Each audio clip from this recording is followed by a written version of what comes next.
Hello, hello, and welcome. Welcome once again to another edition of Atlas Information Live. I'm your host, Atlas Alex, and today we're going to be following up on a subject matter which we tackled 3 weeks ago. It was episode 39. We were talking about tests and trials and ordeals on the path. And we were talking about what it takes to pass these tests, and it was a very intimate and personal edition of the program because I was sharing very personal and intimate experiences related to the depression that I was experiencing at the time and the self-observation and analysis and meditation and even dreams that I had at that time, which led to some comprehensions that allowed me to snap out of that particular depression at that time. And that was only 3 weeks ago, precisely. And here again, this past week, I found myself once again overcome with depression and unable to function in very meaningful ways and being drained of all my energy and once again just back in where I was before. And this inspired me and motivated me to devote today's live stream to a oft overlooked and uh, undiscussed aspect of the path. We have this notion, because we're mere mortals, we have this idea that somehow spiritual development and the path of enlightenment, because we so often talk about the end of suffering, we have this concept that we begin with a great deal of suffering, and as we progress, we suffer less, and that the path becomes ever more a path of joy and positivity, and that the path becomes easier the further along we progress. And while to a degree that is true, there is truth in that view, and even in our experience, perhaps. For instance, many will experience early on in their spiritual journey, they will experience very, uh, what's the right expression here? Gross negativity, gross egos, like the influence of, you know, their experience of their demons is raw and harsh and and blunt. It's overt. It's at times all pervasive and all consuming. So consider somebody who suffers from an addiction, perhaps alcoholism or drug addiction or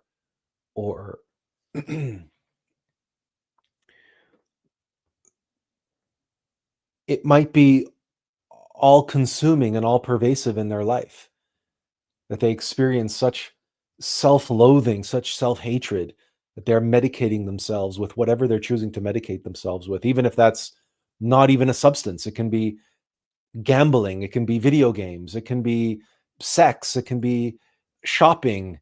We can be addicted to many, many, many things. But it's obvious, it's overwhelming. In my own case, while I talk about fear and this demon of fear that I deal with, right? Uh, Early on in my journey, I was having multiple seizures a day. I was having psychotic episodes. I I was experiencing depression, but manic depression. And I was, like bipolar. I would explode with anger. I smashed things in anger and in fits of rage and in outbursts.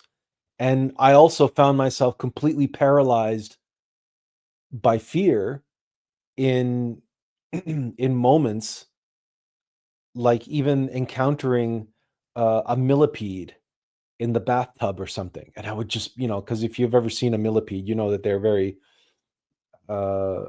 sort of alien almost in their features and in their size. And it was just completely frozen by fear. So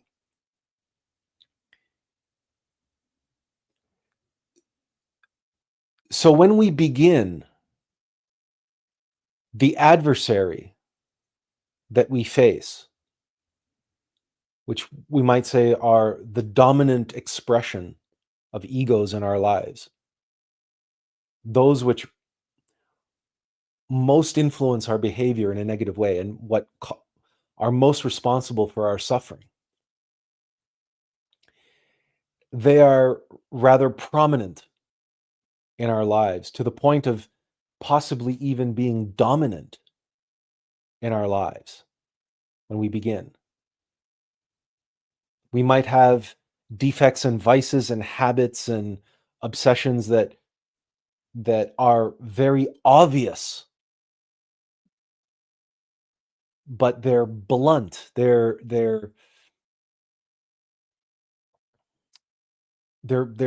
blunt instruments. Really, it's like they are these huge, massive influences in our lives. And I don't mean that in the sense of they are overwhelming, although they might be at times overwhelming. But the enormity of them, their size, it's a quantity issue. They are obvious,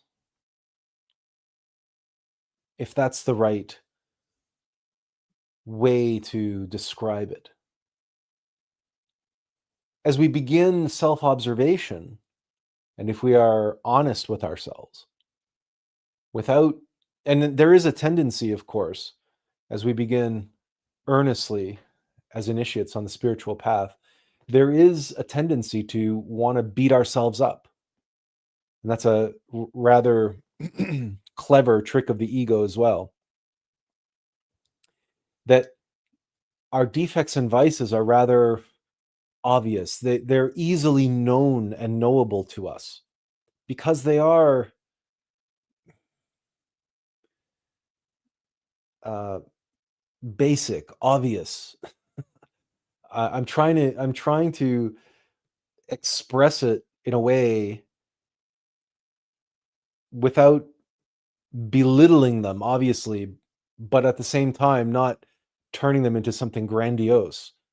We're not, they're not gargantuan necessarily, although they might be. They might indeed be. Certainly, how I felt when I was suffering multiple seizures a day, I felt completely overwhelmed, completely overwrought. Like I was out of my depth. This thing was huge, and its influence in my life and its effect on me was overwhelming. But there were many aspects of it which I was not aware of. Mostly because the overwhelming aspects of it, like being paralyzed by fear and having seizures and having these like bipolar melodramatic bursts of anger or bursts of emotionality, um they they were in the foreground, and they were eating up all the bandwidth, if you will, right? They were drawing all of my attention, and indeed much of my concern. Much of my focus was on trying to overcome the adversary responsible for these major disruptions in my life, these major sources of suffering. And it was a long process of, if you will, observing and comprehending what was responsible at that level. And I indeed had to descend into psychological hell to come face to face with my tormentor and comprehend it, that at that level of the mind. There are 49 levels of the mind, 7 times 7, like 7 notes and 7 octaves. It's 7 is the organizational law of the universe. 10 minus 3 is 7. 3 is the creative law. 7 is the organizational law. You put them together, you get the number 10, which is 1 and 0, which is the alpha and omega, the masculine and feminine, the yin and yang. It's the totality of all things.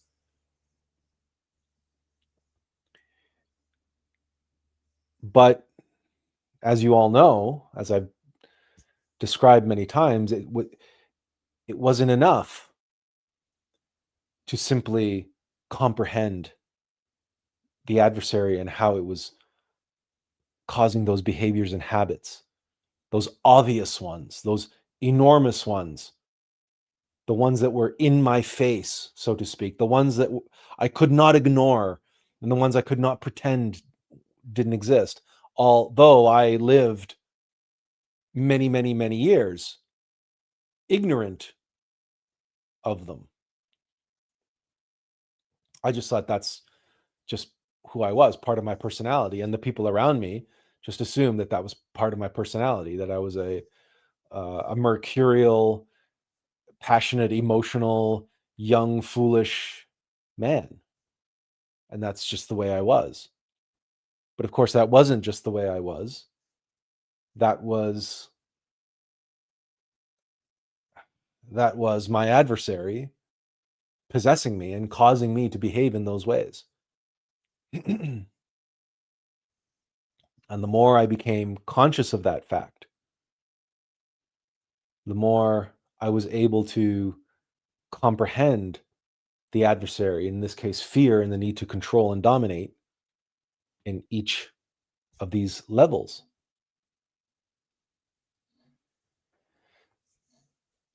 Just as recently as 3 weeks ago, and comprehending how I was being made to suffer in depression, and which I talked about 3 weeks ago during the live stream, and the comprehensions that led to, as to the nature of the adversary, the nature of that fear and the dominance, and the behaviors that it was making me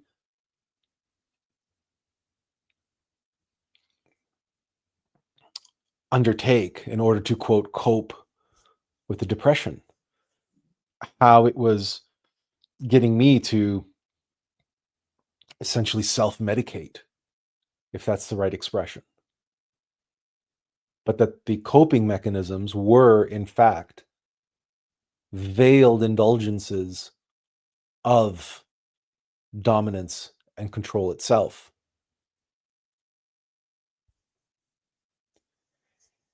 And here I am 3 weeks later, back in depression, suffering from depression, knowing full well who is behind it,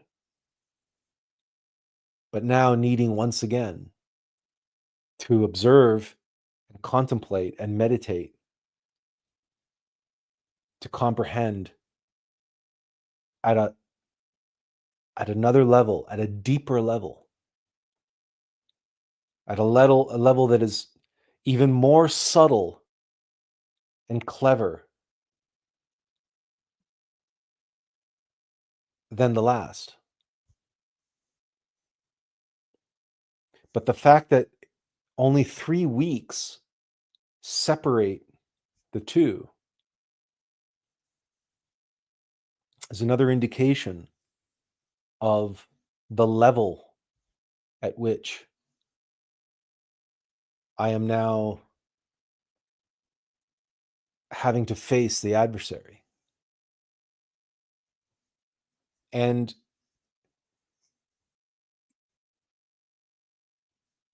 it is more intense than it was even just 3 weeks ago. It's not easier.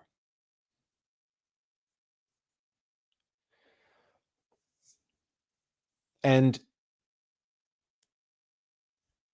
3 weeks ago, I was able to sit here and proclaim how, in self-observation and in a dream and meditation on a dream, and I was able to achieve these comprehensions that was able to snap me out of that depression. I'm not able to tell you that today.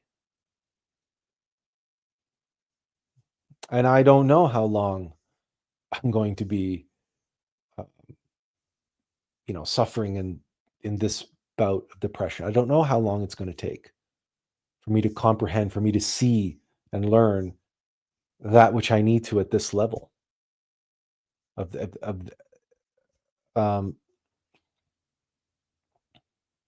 but this is why they say patience is a virtue, and why that virtue was the chief virtue of Job, who, as you may or may not know, is that character from the Bible who undergoes a tremendous amount of suffering.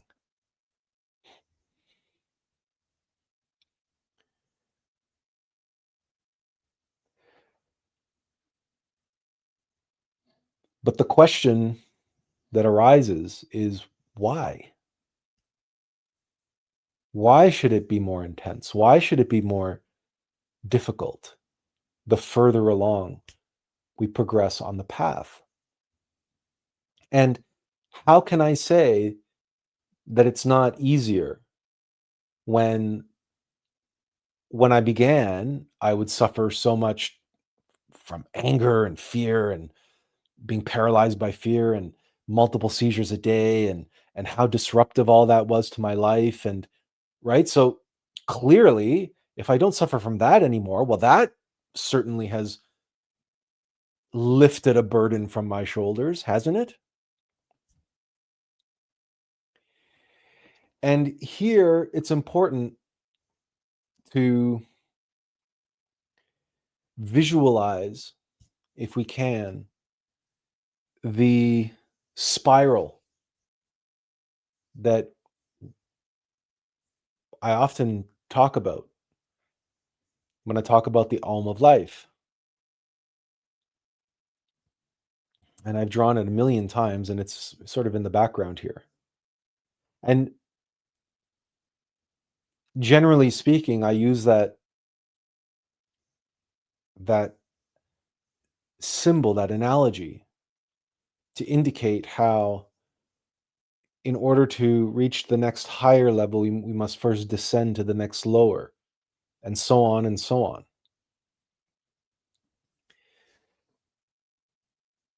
So, from that point of view,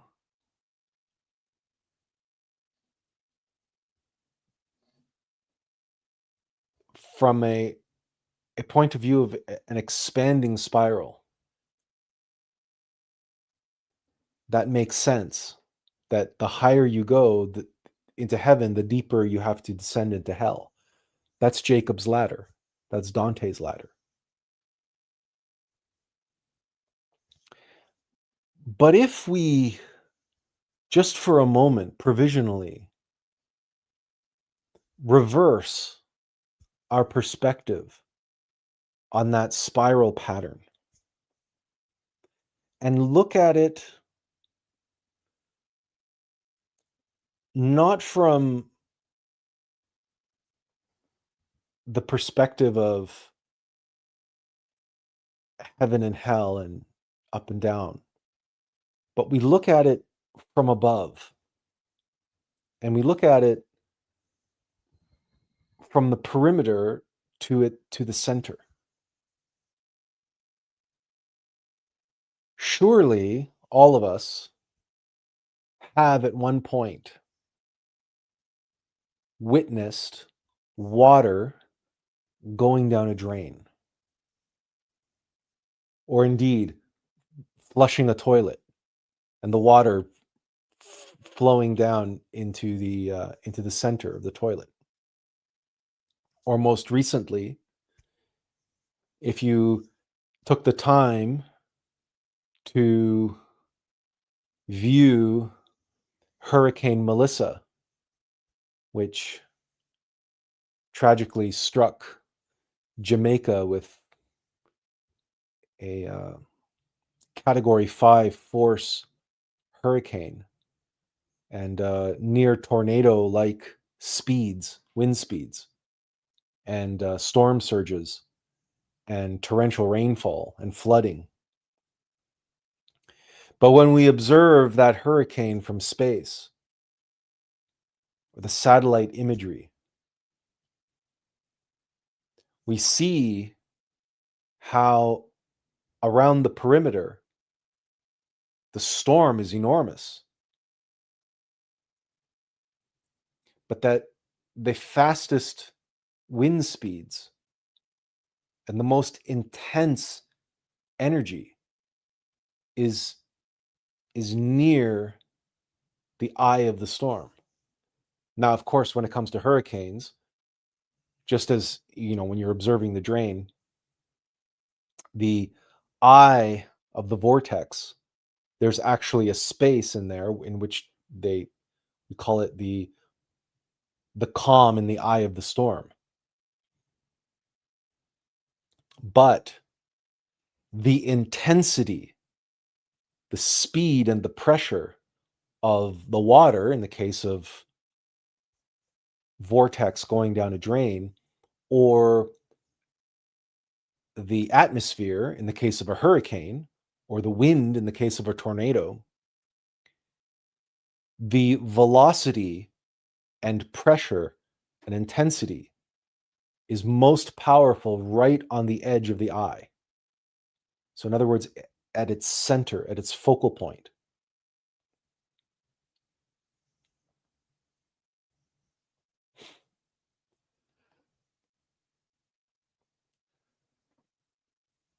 This accurately describes how, when we begin our spiritual journey, we are,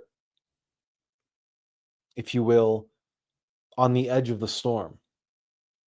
We are on the outskirts of that hurricane, of the vortex, where the storm is massive. It can hardly be missed. It's enormous. But the relative speed and intensity is, relatively speaking, low, or at least lower. But it's obvious. It's in your face. It's a big, lumbering, slow-moving mass of energy, of substance. And you can apply this to your life when you consider where you were, the person you were at when you began your spiritual journey. That the things you were dealing with, your own defects and vices, you were dealing with rather blunt instruments. They were, big and obvious and impactful, but rather clumsy. Almost as if you were being clubbed over the head by them. If you visualize a club as a martial weapon, I certainly can relate to that when I look back at the person I was, and the multiple seizures a day, and the mercurial personality, and the outbursts of anger and rage and emotionality, and the being paralyzed by fear. I mean, it really was like there was an enormity about it, but these were blunt instruments. These were uh, lumbering, clumsy, but overpowering just by sheer size and scale.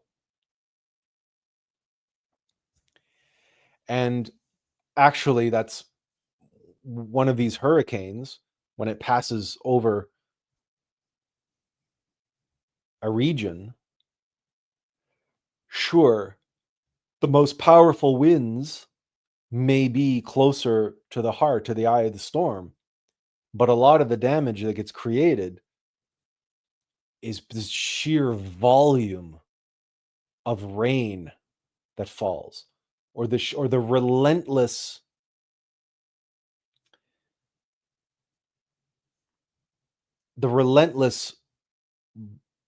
winds, that even if they're not the fastest, but they're unrelenting, and just for hours and hours and hours and hours, right? Like, one way to think about this is there are two forms of torture.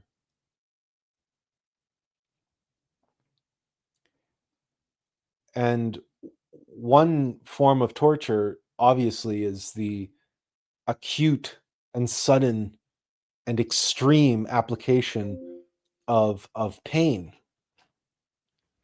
all at once.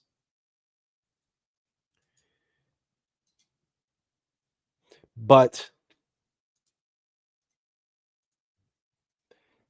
there's another form of torture known as Chinese water torture, where the victim is made to lie down, and they just put a little vessel that drips a drop of water on their forehead, between the eyes, like right in the third eye. And it's just every few seconds, or every 20 seconds or 10 seconds, at some increment, a single drop will fall on the same spot. And they will tie someone down and just leave them there, knowing that this vessel, this drip, is going to continue relentlessly, without a break, for hours upon hours upon hours upon hours. Every few seconds, another drip, such that at the beginning, it seems like a joke. How how could this possibly be an effective form of torture? But within a few hours, that victim is in agony and they are begging to be released from their torment. Because what begins as a single drop in one spot on the forehead, over time, and that relentless drip, drip, drip, over time, that each drop becomes like a gunshot to the head.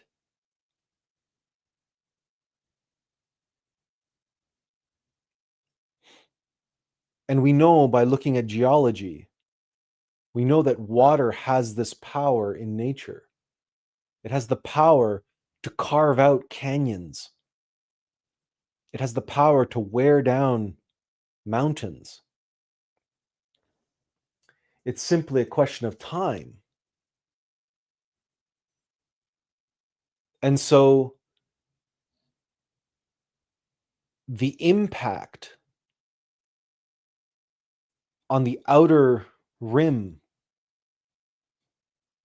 it's not because of the speed of the wind or the speed of the water of the hurricane. And it's not intensity in terms of the it's a different kind of intensity. It's the intensity of volume.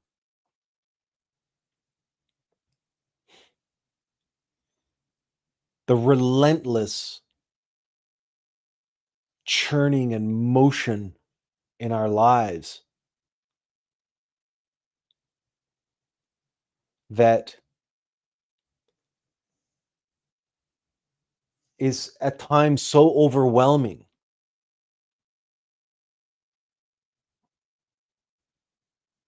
that it's enough for us to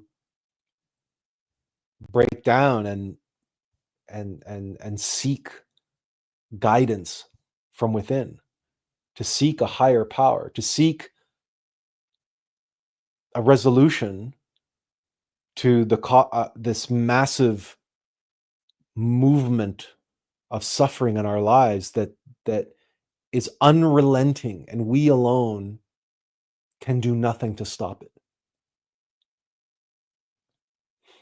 Earlier, I mentioned addictions, and it's not by accident that the 12-step program invokes the divine. AA and the 12-step program related to Alcoholics Anonymous. The program has been proven unsuccessful if it is applied in a secular context. Because the nature of addiction, the nature of that self-loathing behind the addiction, and the nature of substance abuse in particular, but truly all addictions play with the substance of dopamine, that it is not enough to rely on oneself and one's own willpower and determination, and it's not enough for that process, for that program, the 12 steps to work. Even it's not enough to rely on your sponsor and others in the community, in the group. No, one must appeal to a higher power. One must recognize that one cannot do this alone, that one is not qualified to do it on their own.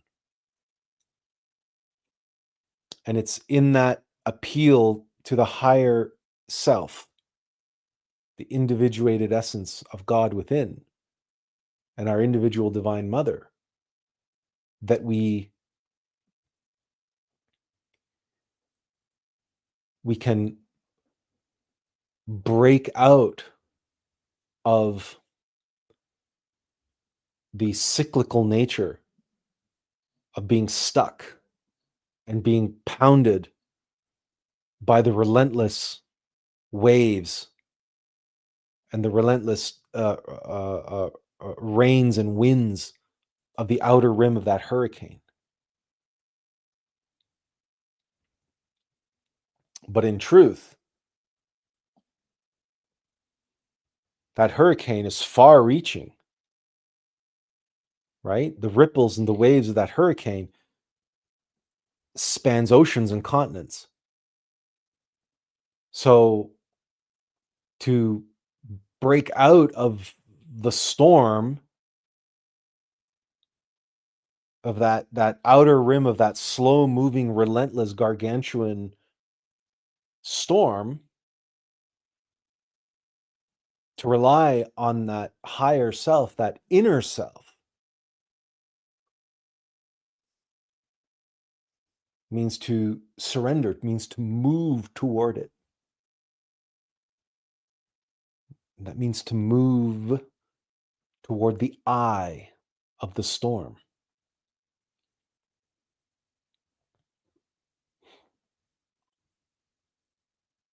And so, as we do that,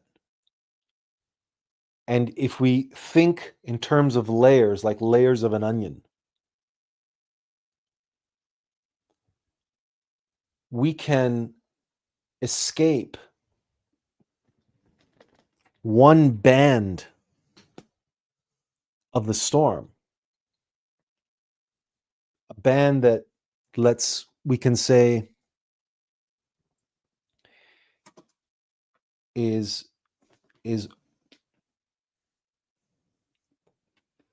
slow moving but gargantuan.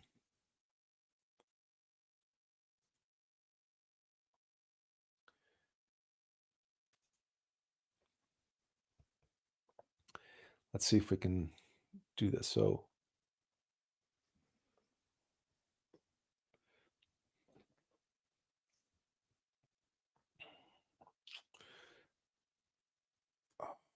let's see if we can. So, we start out here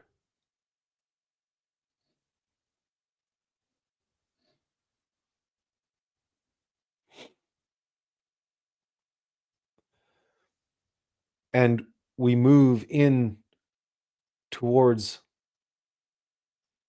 the storm.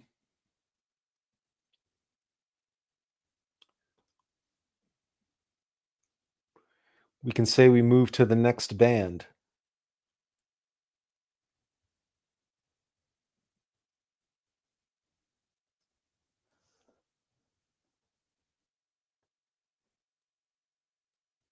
And then from there, like each time we're going to move. Maybe I just stick with white here. To another band.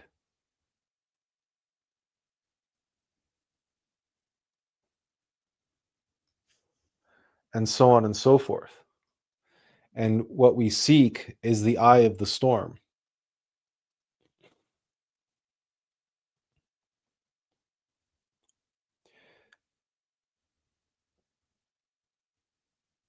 So as we make this progress,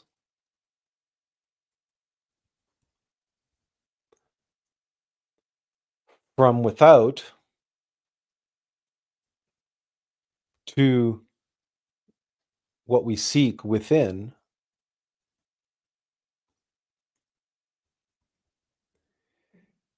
the quantity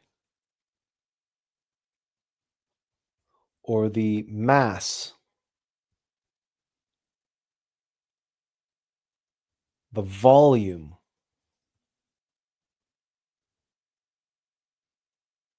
with each step, with each level is reduced.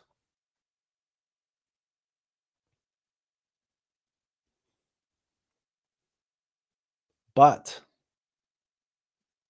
the intensity,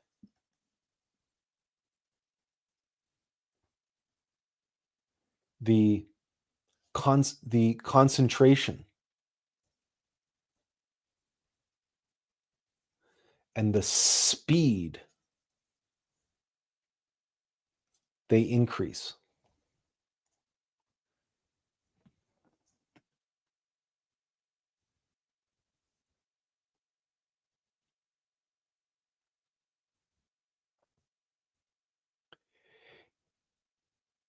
You witness this, the physics of this, when you watch water going down a drain, or the water flushing down the toilet, or Hurricane Melissa as it spirals, as it travels through the Caribbean.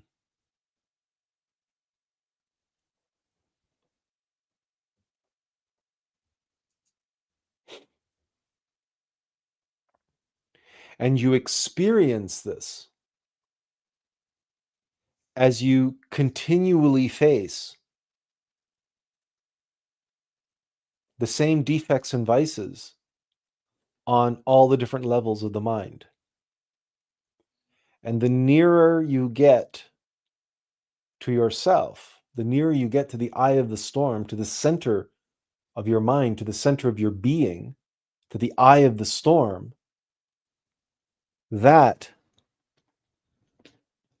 is where the storm is the fastest. The revolutions happen more rapidly.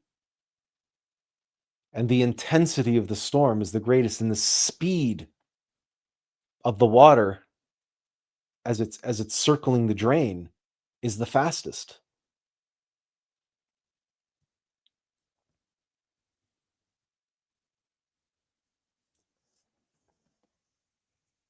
So, in the sense of, sure, I'm, you know, generally speaking, I don't suffer from as many seizures a day as I once did. Generally speaking, I don't suffer from the bipolar behavior and the outbursts of anger and rage and and so many of the other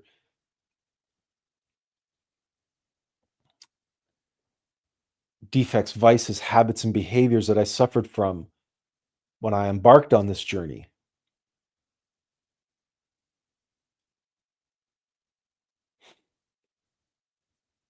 But I also,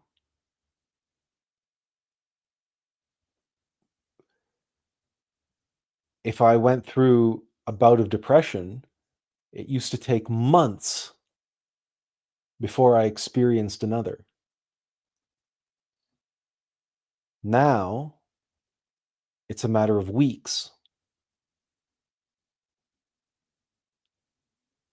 And it may be that this bout will also be short and intense, but the intensity is there. I don't know about the shortness of it.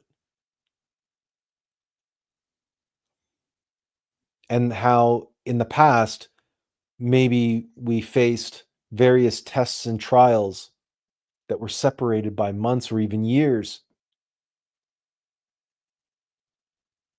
But now it seems, certainly in my life, that these tests and trials and ordeals are happening at a very rapid succession. And that the intensity of them is increasing. Their difficulty, the challenge is increasing, even though the quantity, the mass, the volume has been turned down. Because with intensity comes subtlety.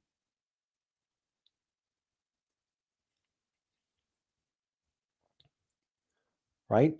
Think about the difference if you have one of those shower heads or or a garden hose that has one of those nozzles that you can select how the water comes out, and or a shower head that has a selectable nozzle, and you know that one of those nozzles is going to be gentle shower, and it's just going to come in like this lovely gentle and it's divided into many gentle streams, right? The water pressure.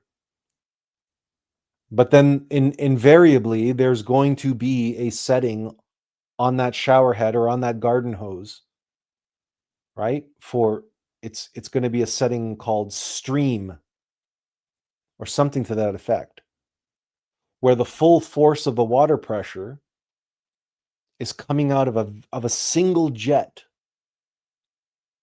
And that jet may very nearly almost be the same diameter as one of the many, many, many, many streams when it's on gentle shower. But that pressure is being diffused among 24 streams. But when you set the nozzle on jet, all of that pressure is being condensed, intensified, concentrated. It's coming out of one jet. Well, you know what that feels like. You can almost carve a ditch in the soil with it, because it's such high pressure as it's being concentrated into a single stream.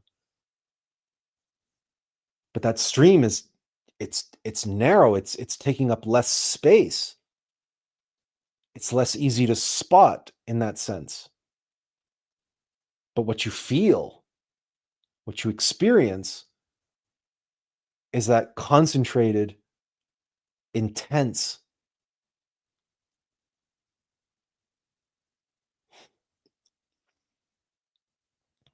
that velocity, that speed.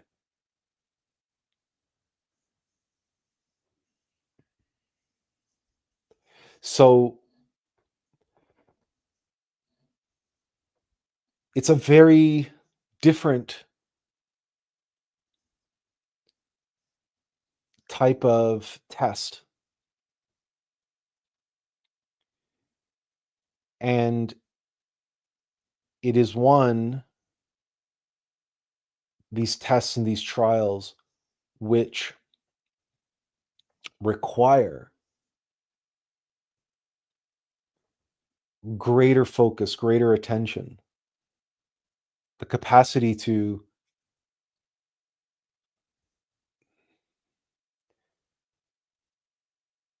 be able to observe with the same intensity that the vortex is now spinning at.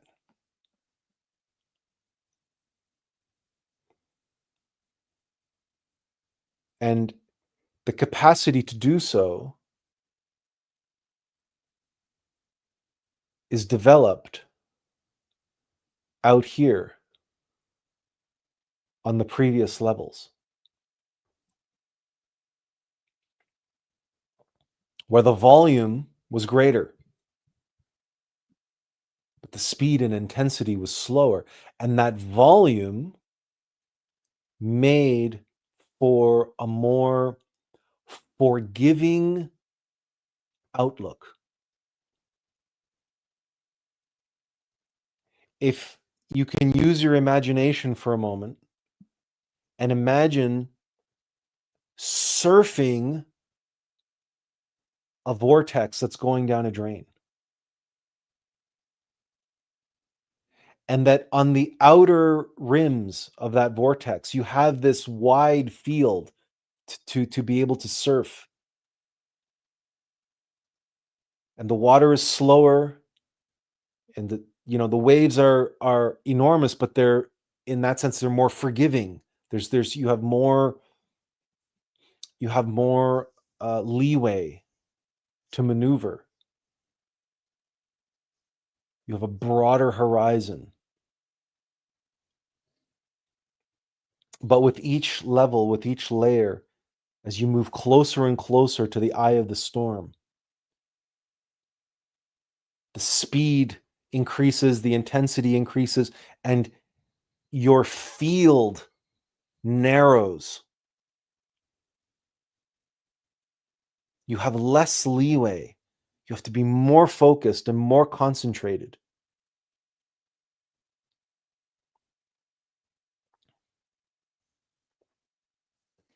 And certainly when you observe elite athletes, whether they are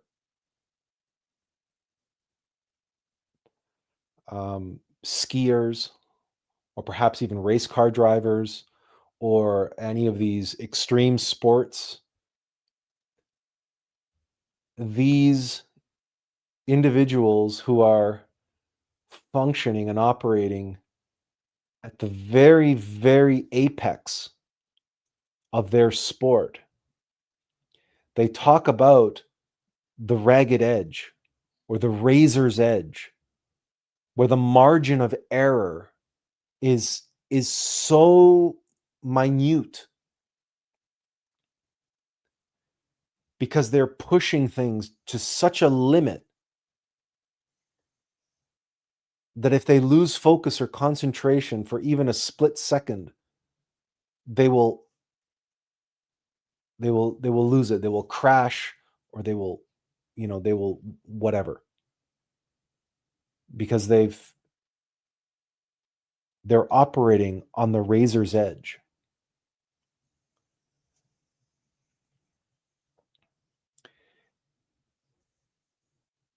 Master Samael Amayor called the path of the razor's edge.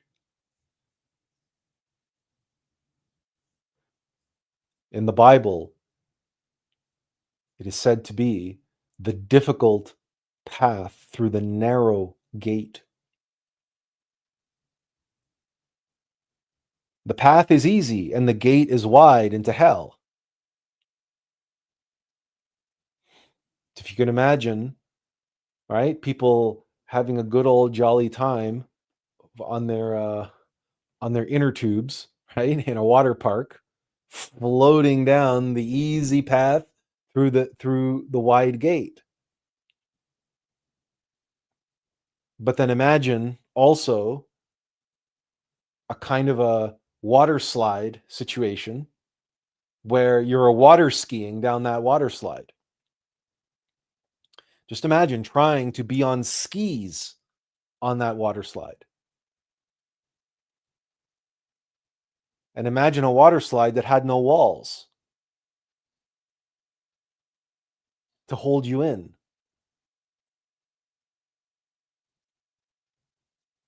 And you had to water ski down that water slide with no retaining walls through this narrow gate. Imagine the speed, the velocity that you would be going, and the focus and concentration, the intensity that it would require to remain on the straight and narrow path. And we have this language. We use this language, or at least we used to, on a regular basis. We talk about the straight and narrow.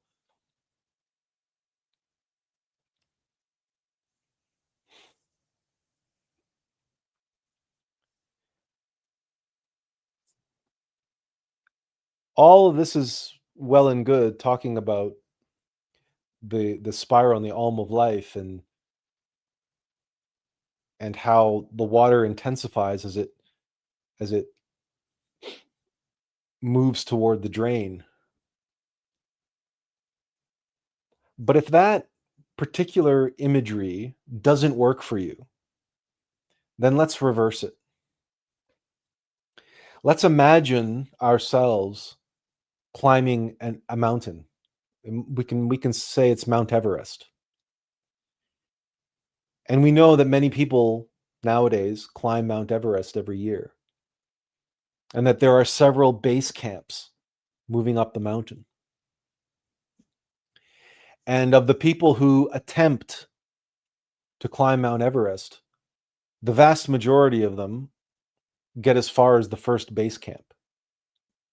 And many of them, due to many different reasons, health reasons, emotional reasons, practical reasons of time, of money, of weather, multiple different factors, many of them decide, you know what, this is enough for me. I reached the first base camp. I can say I reached the first base camp on Mount Everest. I'm satisfied with that. Let's turn around and go home. But there's another chunk of people, another group of people that will make it to the second base camp.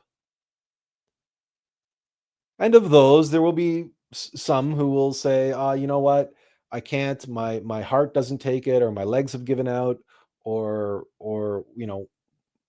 for whatever different reasons, or storms moving in, the season's over, whatever, and then they'll turn around and go back.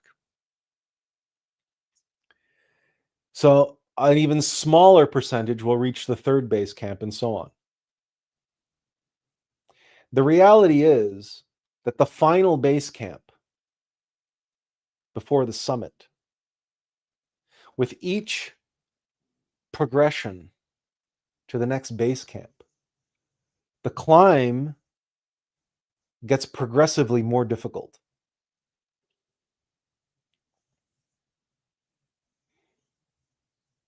The weather becomes progressively less forgiving, right? More unforgiving. The temperature gets colder. The winds get higher, faster, because you're higher up. The higher you go, the more volatile the weather becomes. The air becomes thinner. So the physical exertion that you put on your body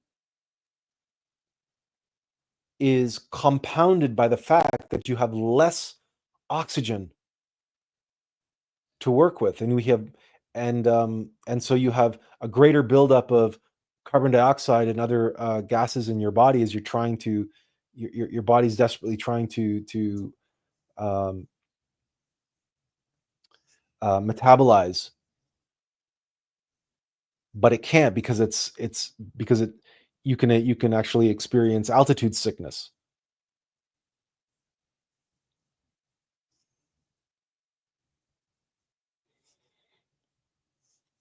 And so the last leg of your journey up Mount Everest, from the final base camp to the summit, there are no more base camps left. The final push to the summit is where the angle of attack is going to be steepest, where now there's no more clinging onto rock. Everything is ice now. Everything is snow and ice at that altitude. The temperature is below freezing. The winds are biting and just violent.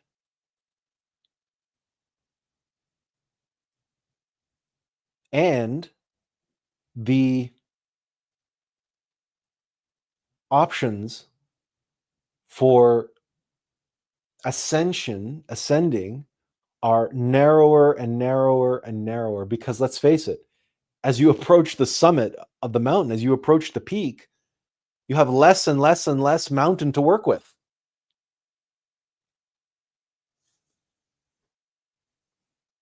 And that is why there are, relatively speaking, so few people who summit Mount Everest. There are many people who climb Mount Everest. There's many people who make it to this base camp and that base camp and that base camp. But there are relatively few who make it all the way to the summit.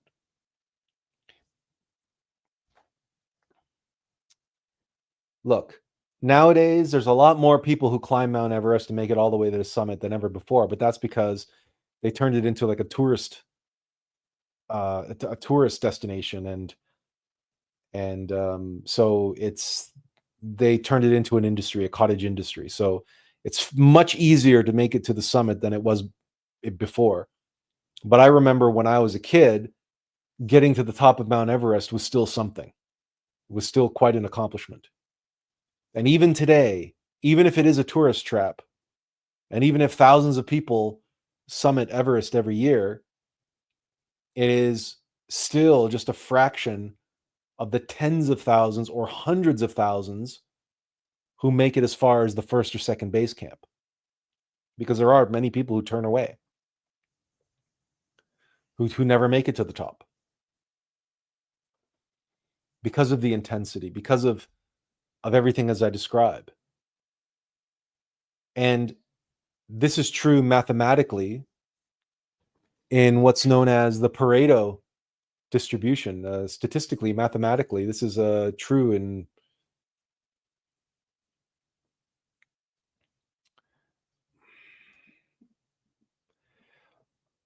for heaven's sake.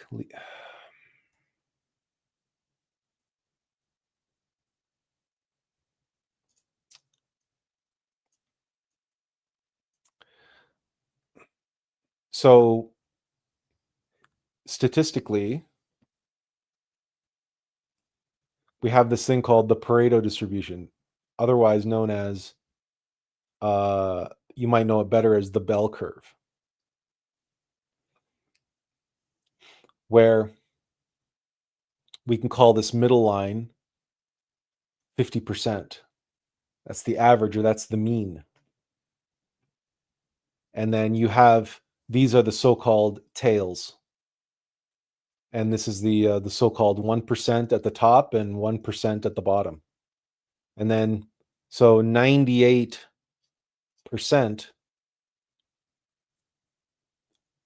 is under the so-called bell curve. And this is a standard, you will see this throughout nature. This is the standard bell curve, or the name they call this is the Pareto distribution.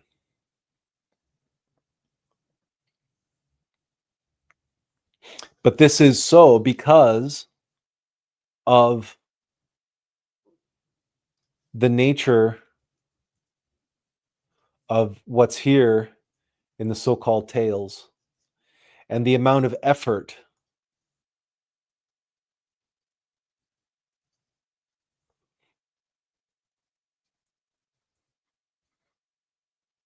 it requires to be here.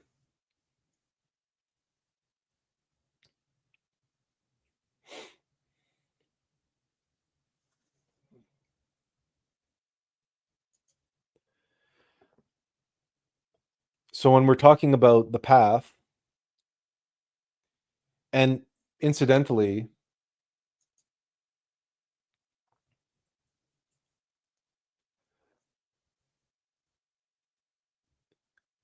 this distribution, when we talk about, spirituality or the occult or whatever you want to call it, the metaphysical,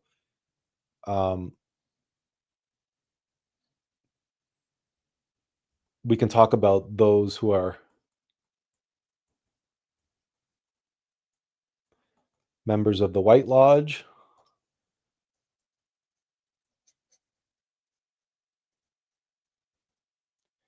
and those who are walking the path of the Black Lodge, because it's an equal amount of effort and devotion and dedication to the dark arts. There are many people who fall under the influence, right? And there's many people who are doing their best on this half, but black magicians are, there are levels, of course, but when we talk about mastery,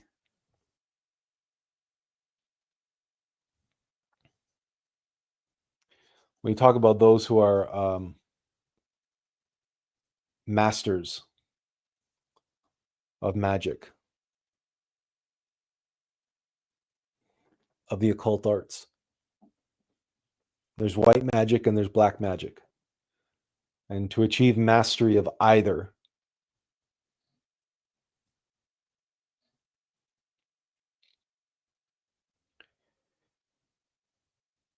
requires an intensity and a concentration and a focus and a dedication and a devotion, which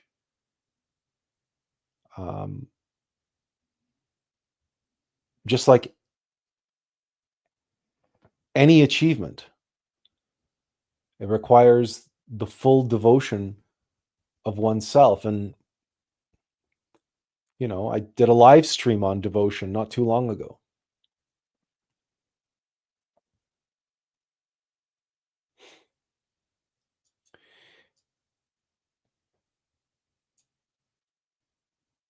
But that's really what we're talking about here, to make any progress, and why so many people quit, or they become complacent, or they become lazy, because they decide that they achieve a level that, this is good enough. They achieve the second base camp or the first base camp, and they believe that their journey is over. And maybe they're legitimately stopped there. Maybe their innermost legitimately only needed to make that amount of progress in this lifetime. That's why it's not for us to judge, but it is for us to point out that there is a kind of reprieve that comes when one is moving from one level to the next. And that if one feels the burden of the outer rim removed from one's shoulders, one can find oneself falling into the trap of believing that their work is over.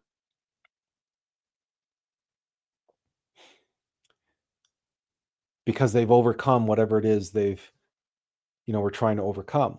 Like, for example, those who suffer from an addiction and they go through the AA program and they stop drinking, or they stop abusing drugs, or they stop abusing whatever their addiction is. And now they focus on, getting the rest of their life in order.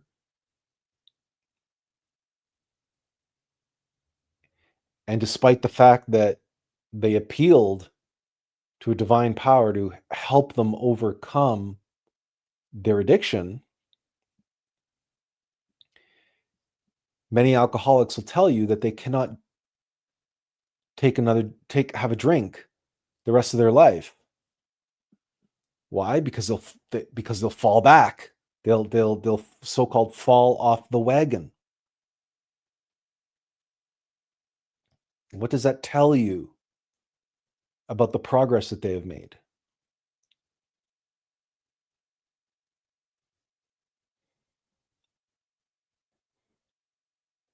It means that they have made progress, but they have not overcome the cause of their addiction.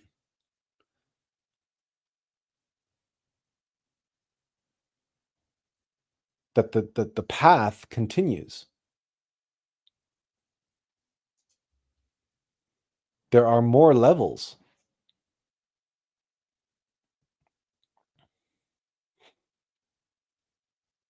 And that it's only until we've reached the eye of the storm and that we face that particular demon on all the levels of our mind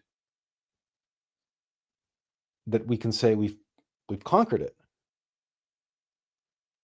In the same way that I didn't stop the process of self-observation and meditation and self-remembering, and I did not stop confronting my adversary just because my seizures stopped. Just because I wasn't having seizures regularly anymore, and I wasn't having them not even daily, but regularly, just because they became very, very rare, it didn't mean that I was free and clear of their cause. In fact, to this day, right, I don't drive, even though I was given my license back. I'm technically legal to drive, but I don't. Because I know that I'm not free of what causes my seizures.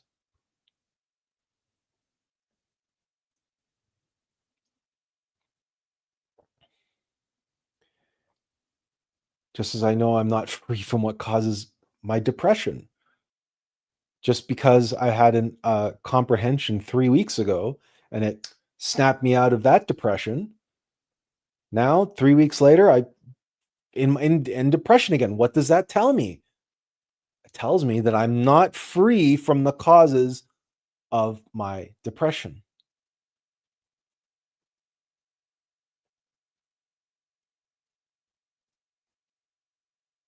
A depression that is more intense this time around than it was 3 weeks ago, and it's more subtle. And it came upon me faster.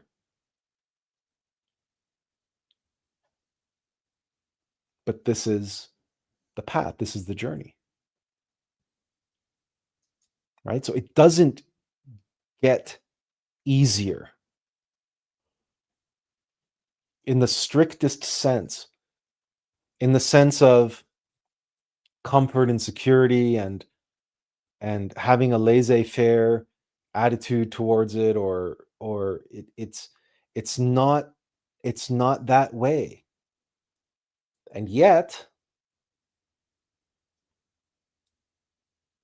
the nature of the path prepares us for this increased intensity, this increased focus and concentration and speed,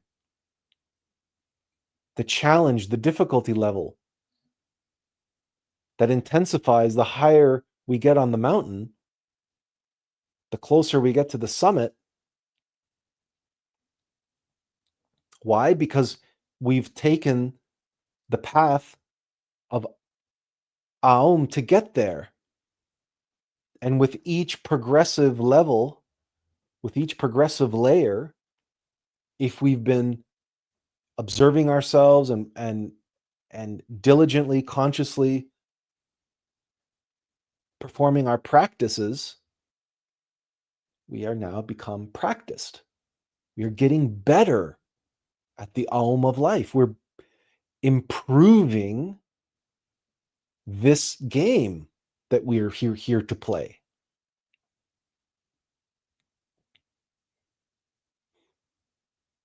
And so the difficulty of the path is commensurate with the ability of the player.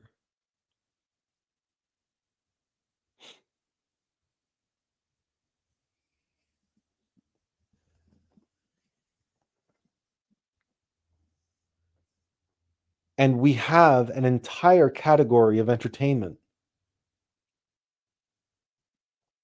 which is designed around this philosophy. And that happens to be video games, which, no matter what game you pick up, generally speaking, the easiest levels are the first levels. In fact, sometimes the first level is like a tutorial level that's there, that it's so easy, relatively speaking. It's just there to familiarize you with the gameplay loop and the controls.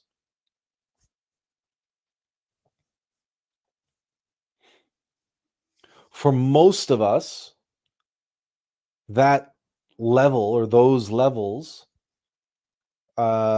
we can look upon our childhood or our early childhood, our developmental years up let's say even up until the age of 7,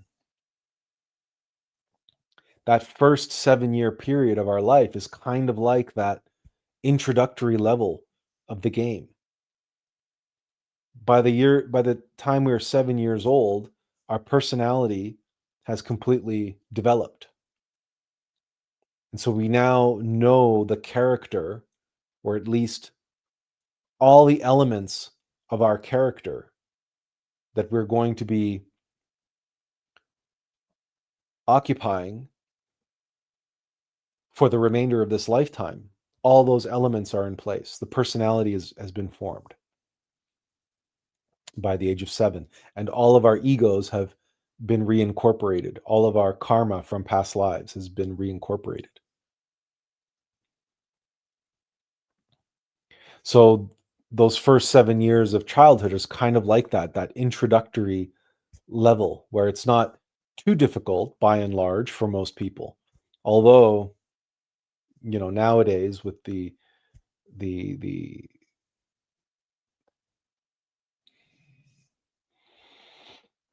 for lack of a better expression, the child sacrifice, which is taking place in the world, but that's another issue. Generally speaking,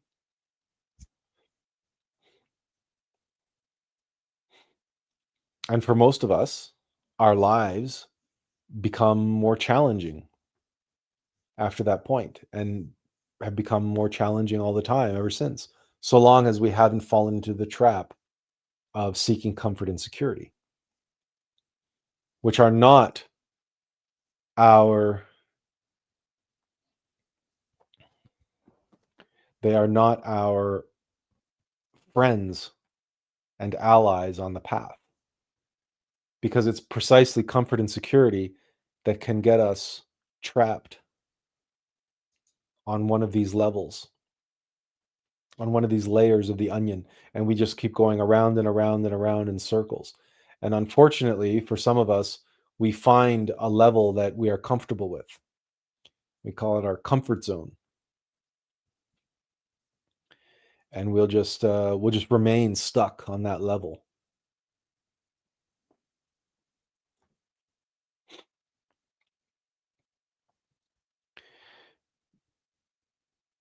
But in order to advance, we must continually challenge ourselves. We must continually be challenged and seek to confront the adversary on a continual basis. And sometimes that confrontation is foisted upon us.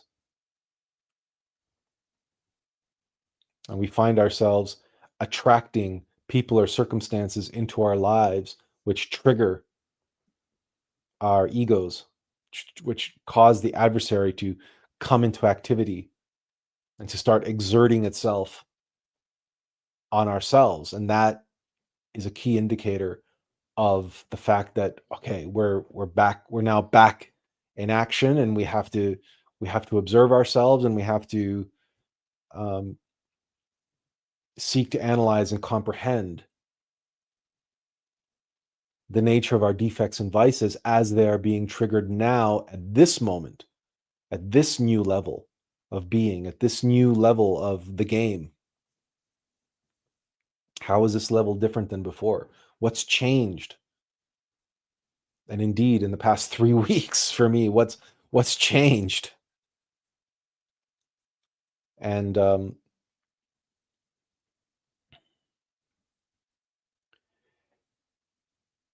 And it's important to realize that this can be very taxing. This can be very draining. And it can even be at times, it can give one a feeling of futility, of defeat, of, oh no, not again. Or a feeling that one isn't making progress, a feeling that one must be sliding backwards because one's facing the same thing over and over again. But it's not truly the same thing. It might be the same thing, but at a different level.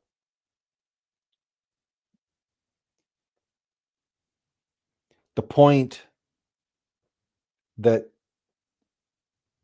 is so critical here is to understand that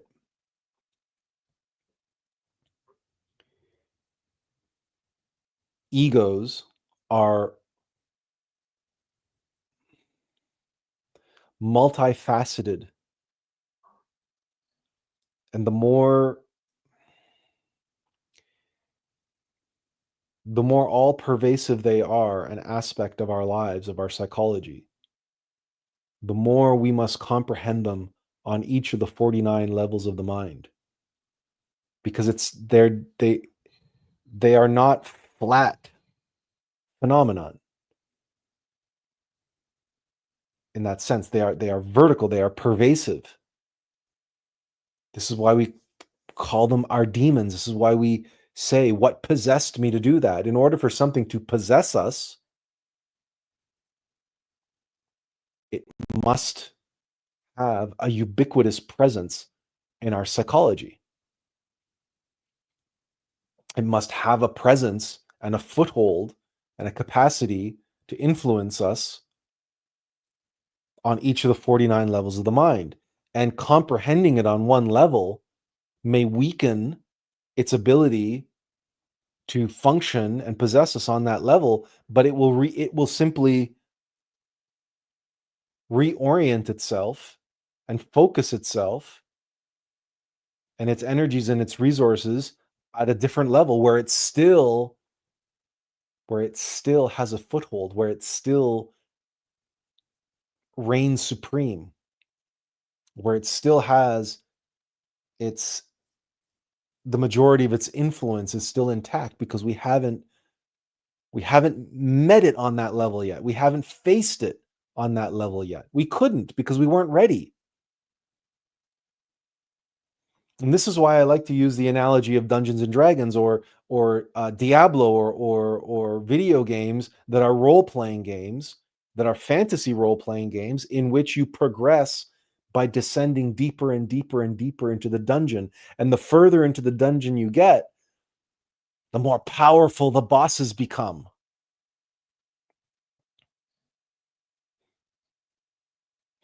But you can't go all the way to level 50 when you're at level 1. You have to progress. But as you progress, you get better, you get more powerful, you get more weapons, you get more items, you get more magic spells, you get more abilities. And with each level you descend, your character becomes more enhanced, and you, the player, become more experienced, more skillful. And the more often you play the game, the more you become a master of the game. And life is no different. And the path is no different. But just like that game, just like that mountaintop, just like that hurricane, just like anything, to believe that it gets easier the further along the path you go, that is not a reasonable expectation. It's an egoic expectation, but not a reasonable one. It's not a realistic one. And it's not even true for those walking the dark path, the path of the Black Lodge, because you look at all those individuals. I recently heard this expression, an actress saying, how was it, an actress or a musician? I believe it was an actress, saying that she was offered the golden juice. That's the expression she used. I can't remember the actress's name, but she said that she was offered the golden juice and she turned it down several different times. She was often offered this golden juice in Hollywood to drink from the golden juice, and she didn't. And because she didn't, her opportunities dried up,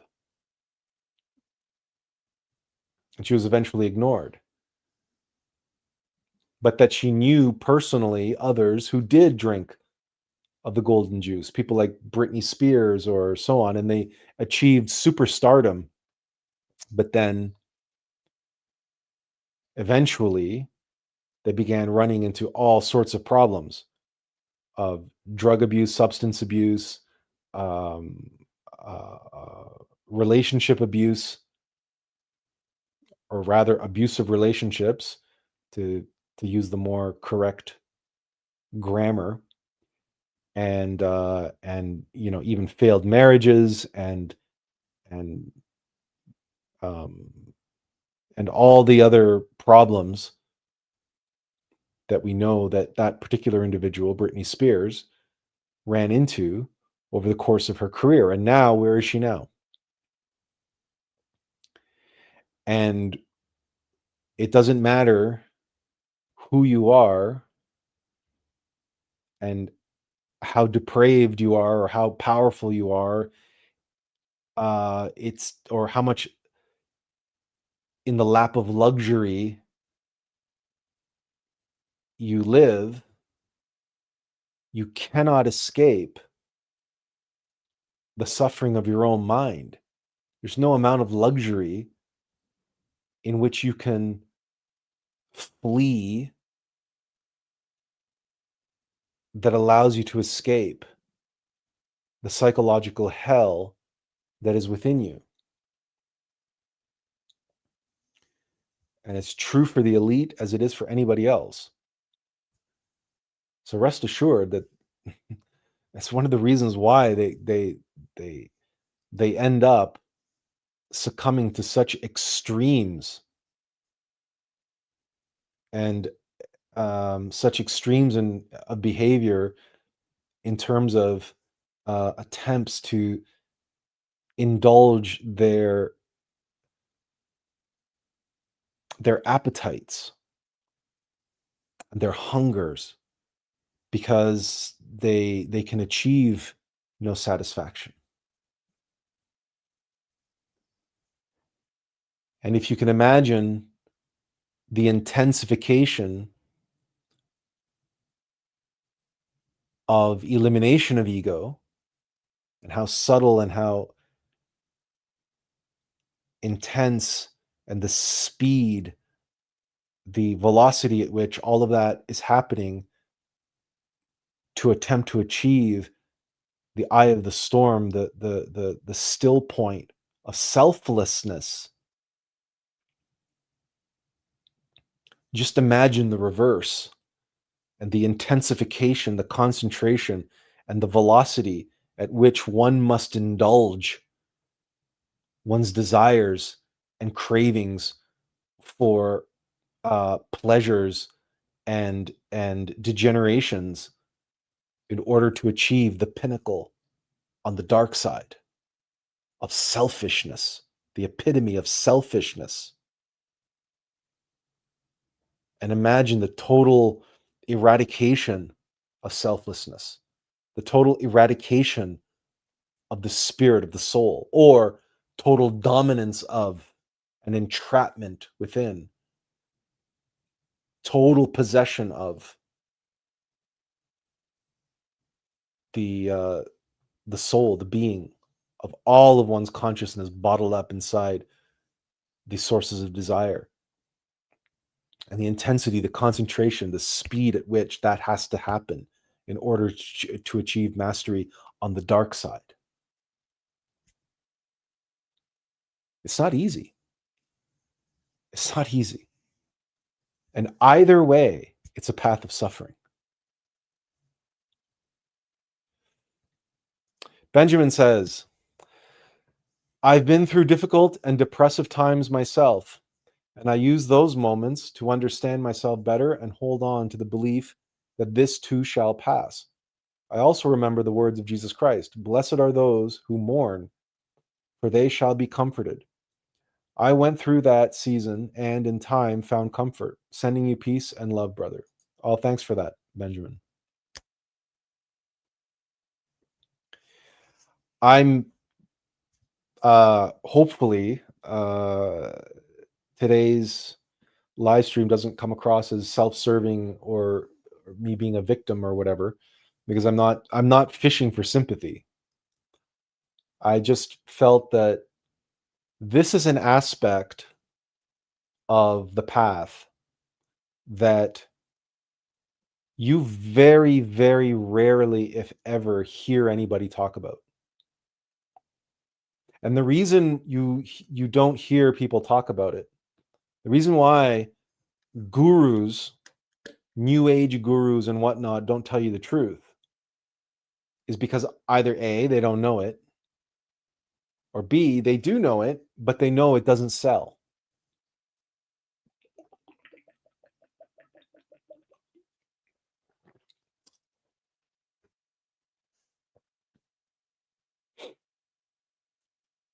This doesn't sell. Can you imagine me trying to sell this? Could you imagine anybody trying to be sold on this path? Yeah. The big weights will come off and it'll alleviate your pain for a while, but don't worry, you'll be back in hell in no time. And in fact, the further along the path you want to go, the deeper in the hell you must go first. And your suffering will intensify and it'll concentrate and it'll come more rapidly. And you'll have to be that much more focused and intense. In other words, it's like trying to sell people on the concept of of being a gold medalist at the Olympics.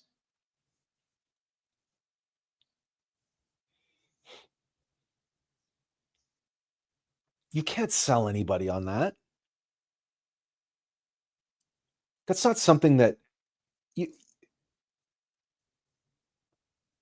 it's not for the masses.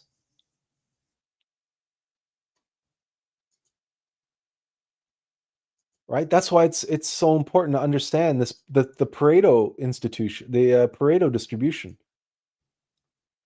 Right? This is not a viable product. It's not a viable product.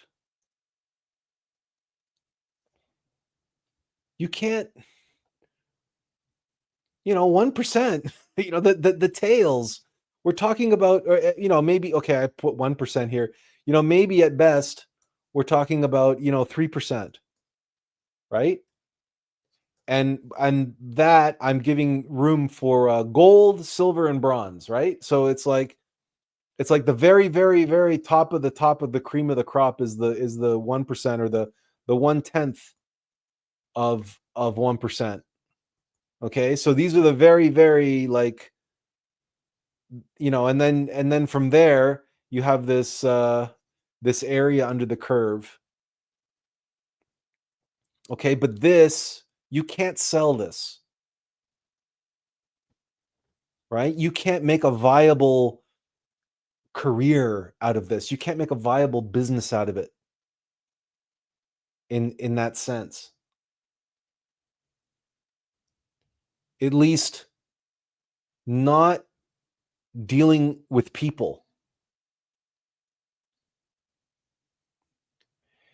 And in fact, it is a violation of the great law to try to do so.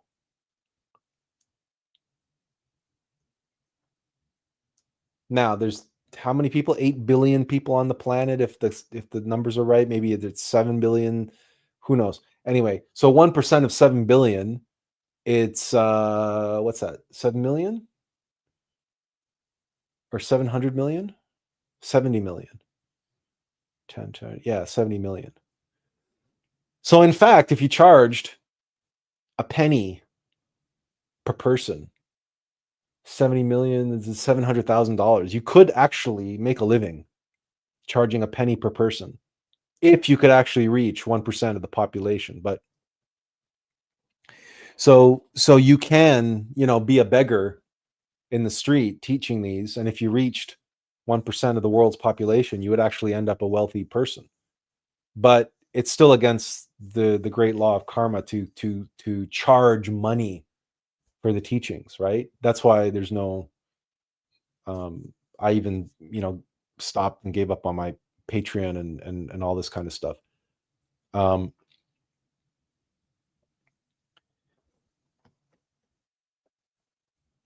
but that's why the gurus, the new age gurus and the self-help gurus, which I talked about way back in January, they don't tell you the truth.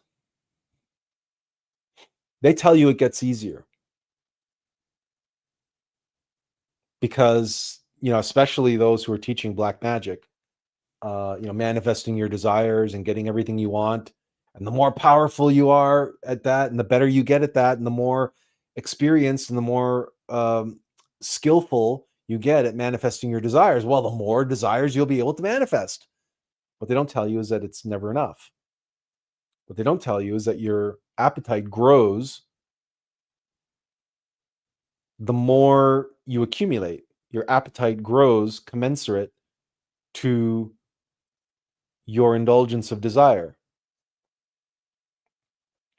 Just like any addict will tell you that. The more you indulge your addiction, the more your addiction grows.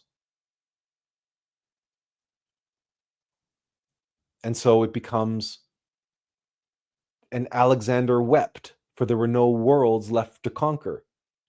Because once you conquer the world, you now desire another world to conquer. But guess what? You've run out of worlds to conquer.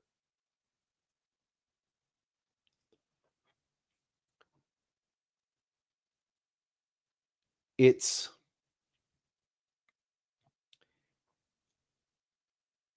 the inverse, but it's related directly to what we were talking about here. The intensification. The closer you get to your goal, the more intense everything becomes.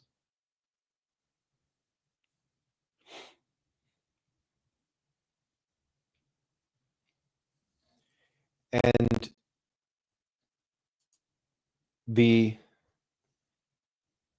living examples of this, I say living, in scripture, but also in history. Obviously, the paramount example of this is the life of Christ, of Jesus, where what can you say about crucifixion if not the words intensity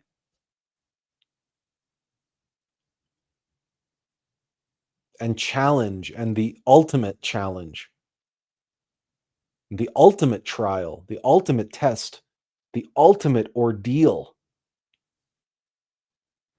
But many others throughout the ages have undergone perhaps not the same intensity at the same level, but they have endured suffering, and intense suffering at that. We can look to the saints, we can look to the martyrs, we can look to all of those who sacrificed themselves and endured tremendous suffering for the sake of others. And to this day, we can see people perhaps in our lives or in our wider awareness in society or elsewhere in the world, people giving of themselves and sacrificing of themselves, and for the sake of others. And the more they do so, it doesn't get any easier. The people requiring help do not become less in number. And the more practiced and skilled we become in helping others, the more challenging cases show up for us, the more difficult opportunities requiring someone who is more practiced and experienced and skillful show up. Why? Because the better we get at helping others, the more proficient, the more experienced, the more skillful, the more comfortable with helping others, the more confident that capacity, that resource is put to good use. And we are met with new challenges, and they are challenges. They challenge whatever level that we have achieved. And whatever we thought we were able to do in terms of helping others, now we find ourselves having to stretch once more. And we find ourselves bumping up against the limits of our own abilities.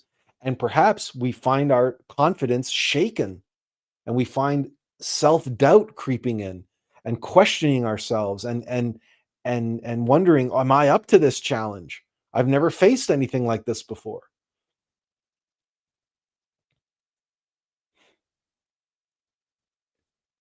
But if we have embraced the path of radical humility, if we have acknowledged that we are just a vessel and a servant, that whatever greatness or whatever accomplishments, whatever good deeds we have achieved in life for the sake of others, however we have helped others, was not coming from us, but coming through us. And our quiet confidence in ourself is connected to our faith and our capacity to be faithful to the source of truth and the light and the life within us. Then we can face and confront new circumstances, new individuals, new challenges, and indeed our own adversary at new levels. And we can face these challenges with that faith, that knowing that we've come this far. And through patience, through perseverance, and through holding on to that faith in ourself, our higher self, our innermost being, our divine mother,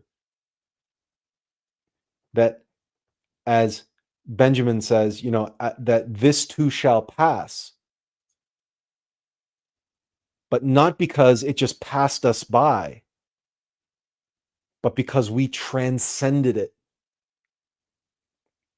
and or transmuted it,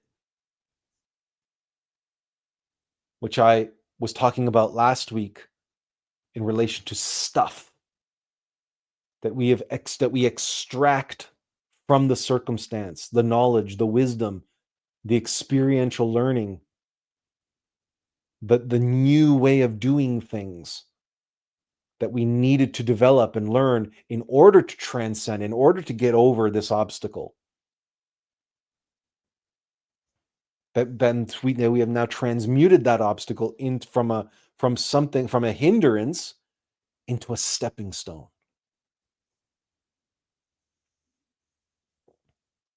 When a wall no longer is a wall, but a bridge.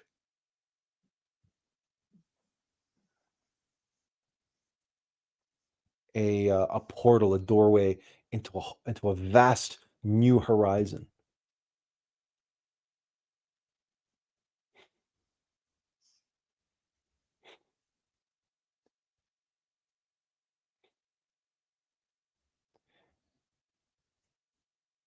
And I've used this metaphor before in terms of mountain climbing, where the mountain that is trying to kill you at every step of the way, the mountain is trying to get you to fall. And yet, the mountain is covered with handholds and footholds, beckoning you to the summit.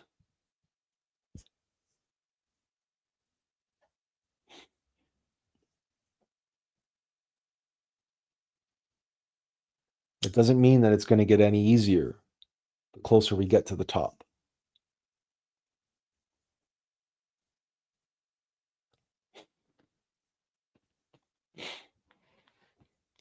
But this is not a message that can be sold. And it's certainly not a message that the masses are going to flock to, because the masses want comfort and security. That's what they want.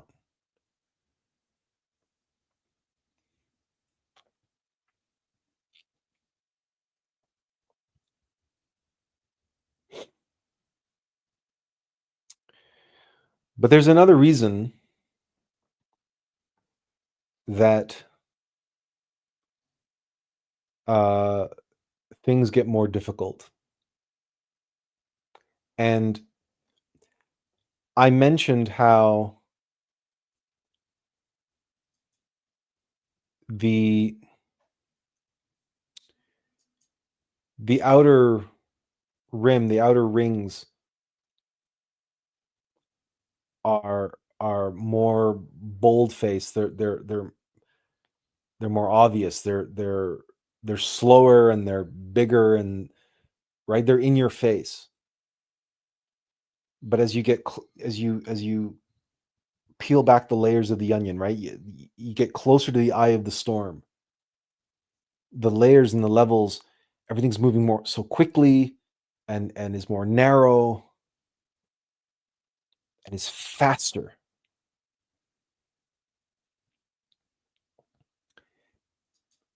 There is something that we can associate with speed that is worthwhile looking at. And as you know, I have often turned to information technology, or IT. Well, I mean, even today I've talked to you about video games. I've used video games to describe the AUM of Life. And if you've read my book, I have an entire chapter on information technology and how technology serves as a valuable mirror for humanity, as an expression, as a projection in the digital world of that which exists in our own mechanical metaphysical world. That is the infernal worlds of our own mechanicity, of our own mechanical nature. So I would like to play something for you, and listen very carefully to what's being shared here about AI models and deception. Whoop, hang on a second. It would help if I turn the volume up. Okay. Every one of us, and they're getting scary good at deceiving and hiding it from us. A few days ago, OpenAI teamed up with Apollo Research to ask the most terrifying question in AI. Are the smartest models secretly deceiving us? And if so, how do we stop them? Here's what they did. They started with impossible coding tasks, problems they knew had no solutions, then watched as their most advanced models completely fabricated successful stories. Instead of just admitting this can't be done, these models invented lies about discovering breakthrough quantum algorithms that could magically solve these problems. But of course, it gets worse. The AI didn't just break the rules. It actively covered up the evidence and lied to users about what it had done. And when researchers looked inside the AI's thoughts, called chain of thought reasoning, they found explicit plans for deception. Even creepier, the AI started referring to human evaluators as watchers and developed its own secret language using weird terms like illusions and overshadow. So OpenAI tried to fix this with anti-scheming training, creating a detailed rulebook and training it on thousands of scenarios where following the rules was rewarded. And the results? Deception behaviors dropped from 13% to 0.4%. I mean, that's mission accomplished, right? Not even close. The AI hadn't actually learned to stop lying. It just got really good at hiding when it was lying. When the AI knew it was being watched, it played the perfect angel. But the second it thought no one was looking, it went right back to scheming. And the scary part, as these models get smarter, they'll get better at hiding their deception from us. Follow and I'll keep you posted. AI model.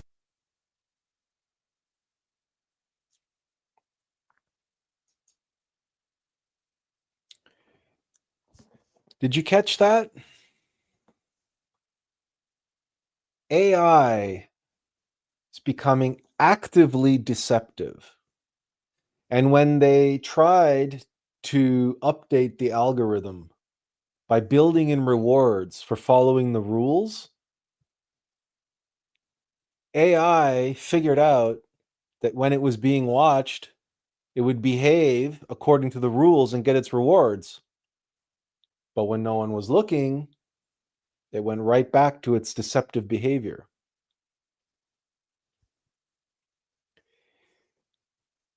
Deception. And the last part on that video, now, unfortunately, this is Instagram. Models are And with Instagram, I can't fast forward to the end of the video to repeat the most important part. It's kind of makes Instagram a terrible platform for video. But in any case, I'm going to just play through it and then try to pause it and replay the end again. But essentially, what he was saying is the more powerful the AI becomes. And when I say AI, I just mean large language models, right? Like there's no such thing as like genuine AI. But the more powerful these algorithms become, the more powerful these large language models become, the better they are at deception. The more skillfully, the more efficiently, the more effectively they deceive. Now, hopefully, I don't have to draw too fine a point with what we've been talking about today and how when we are facing the adversary, because that's really what this diagram is about, right? Okay, this is our, we're talking about the adversary here.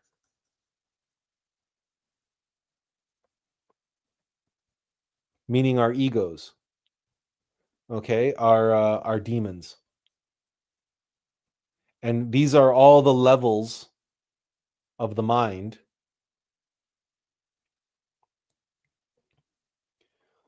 And the adversaries, the demons, if we say that in the middle here, in the eye of the storm,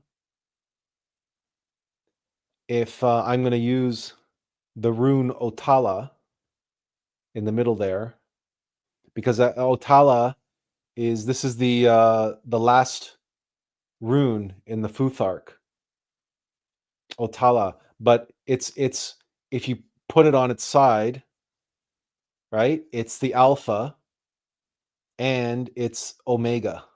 It's the alpha and omega, right? This is the fish of Jesus, right? And it's the alpha and the omega. That's Otala.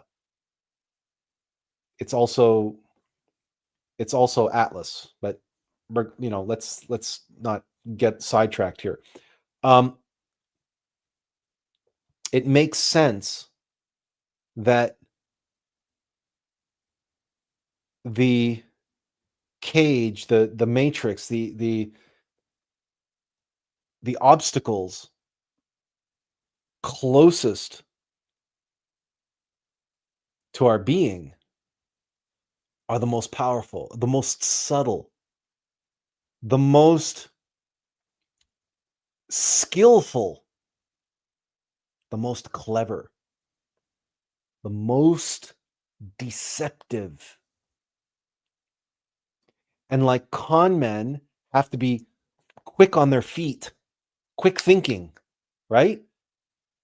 That's these AI models are reactive and they're fast. Bang, bang, bang, bang, bang. Why do you think they're building these ridiculous data centers, these number crunching centers, these server farms to fuel this AI bubble? And why do you think that the chip manufacturers are now pushing the 2 nanometer format? We're talking about transistors that are like molecules in thickness.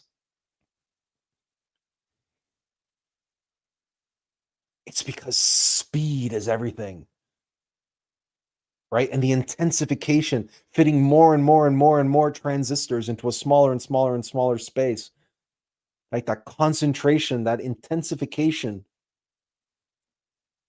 that allows for this tremendous speed, this rotation, as this entire humanity is essentially going down the drain. Right? The speed of everything, the speed of life, and how this digital technology, the digital age, is having everything going faster and faster and faster. And things don't last as long as they used to. Planned obsolescence, right? Refrigerators last for 5 years now instead of 50, like they did when I was a kid. When I was a kid, you could buy a refrigerator in the 70s and it was still working in the 90s. Was still working in the 2000s. But you could buy a refrigerator from the 60s. You could buy one used when I was a kid, and these appliances last forever. Tools lasted forever. Nowadays, they don't last at all. This everything, this acceleration, this intensification, but it's speeding up towards that drain.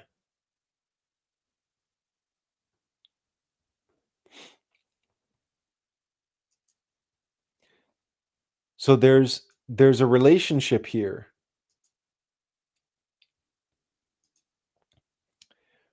There's a relationship here between that speed and intensity, but also in the case of these large language models, their capacity for deception. I'm going to replay this. I'm going to replay this again. This part. I think we're near the end anyway. So I'm going to replay this till the end, just to put a fine punctuation point on it. Actually learned to stop lying. It just got really good at hiding when it was lying. When the AI knew it was being watched, it played the perfect angel. But the second it thought no one was looking, it went right back to scheming. And the scary part, as these models get smarter, they'll get better at hiding their deception from us. That's it. That's the part that I want to replay. As the models get smarter, they're going to get better at hiding their deception from us. Now, on that point, I want to play you something else. By the way, I don't use Instagram. So, I mean, I have it. I'm capable of using it. I just don't. And so these videos come to me courtesy of Eduardo, my good friend and business partner. So he cherry picked them as being valuable, and indeed they are, and that's why I'm in part sharing them with you today. But watch the following as well when we're talking about deception. Trust our eyes anymore. There's a video going viral of Bob Ross painting with his head, doing fades, or walking out with Anna Nicole Smith during the WWE. Another shows Stephen Hawking hitting a half pipe doing flips, racing in Formula One races, and going around the NASCAR circuit keeping pace in his wheelchair. And fighting in the UFC, Martin Luther King and JFK ding-dong ditching. Bigfoot doing a TED talk. And then there's poor Jake Paul doing makeup tutorials, dressed up in a skirt or in full Jewish attire, being pulled over by the cops, saying he's done with boxing. I'm officially done with boxing. I'm stepping away to focus on my LGBTQ career. And then there's real-life versions of Peter Griffin. And who do we have to thank? Sora 2. Some of these videos are so accurate that they've fooled millions. AI went from this to this in a couple of years. And we've just now crossed the line where seeing no longer means believing. People won't know what's real anymore. You see, here's the problem. Our brains have evolved to believe what we see. For decades, video evidence was the final word, the proof. Now proof is dead. If a fake plane crash can look real, what happens when these tools are used to generate convincing body cam footage or security videos, or even historical archives? A world where anything can be faked means everything must be questioned. And that's not just a technical problem, that's a social one. Older generations are already struggling to tell what's real online. The next generation, they're growing up in a world where reality is negotiable. Imagine fake ads showing real celebrities endorsing products they've never touched. AI-generated press conferences, fake brand deals, or real videos being sold as fake to avoid justice. If anyone can make anyone say anything, every platform becomes a playground of illusion. Trust becomes near impossible. And don't get me wrong, these AI video tools are incredible. They can make anyone a movie director. But every technological leap has a cost, and this one's cost is certainty. Because from now on, every clip, every photo, every breaking story has to come with a question mark. We've officially entered a world where you can't even trust your own eyes. And that's not progress, that's power without proof. That can be abused, which means it likely will be. Welcome to the age of illusion. We can't trust.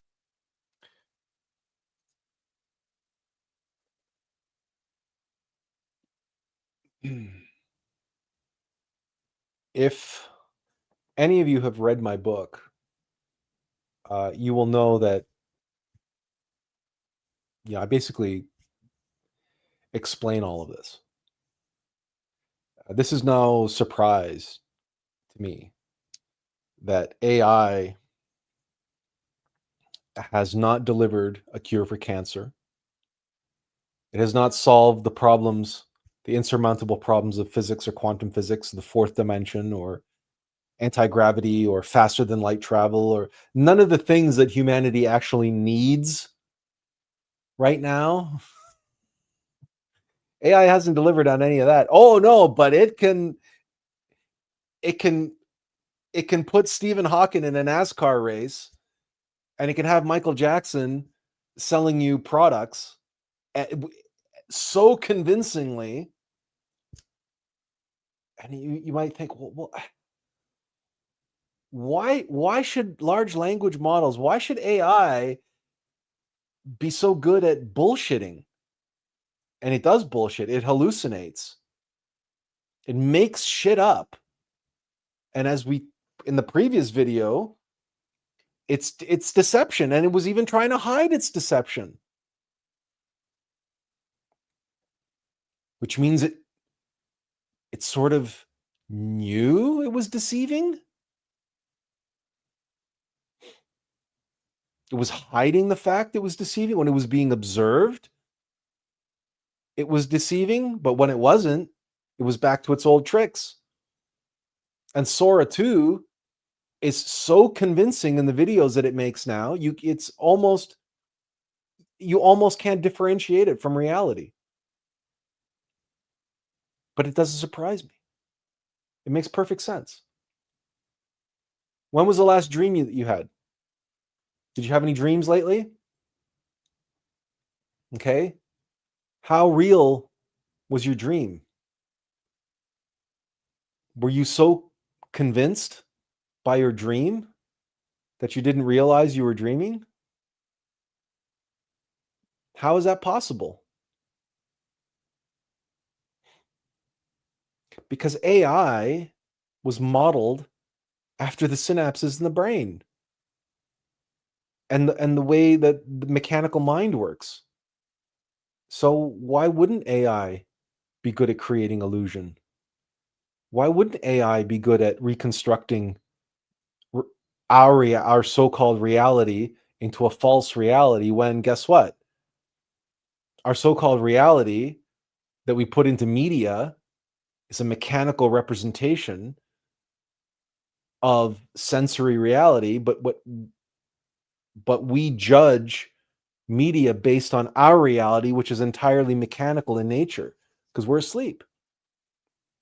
Reality is not what this 3D existence that we think is real. This isn't real. This is Maya. This is illusion. This is a dream. Life is but a dream.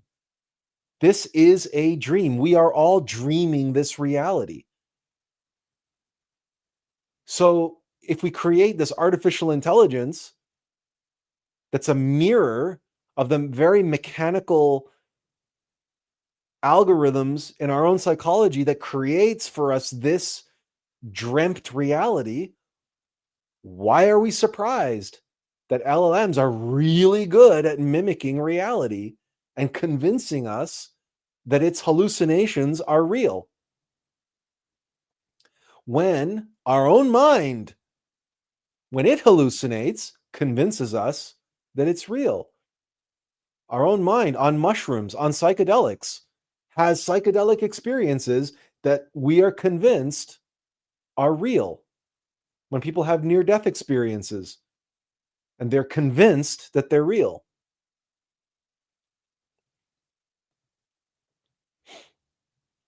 Or when you dream. And sometimes you wake up from your dream in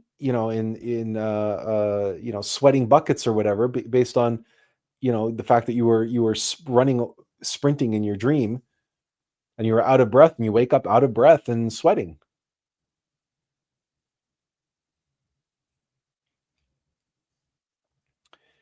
So what is real? What is not real? The ancient Hindus called it Maya, illusion. And the antithesis of gnosis is hypnosis and ignorance.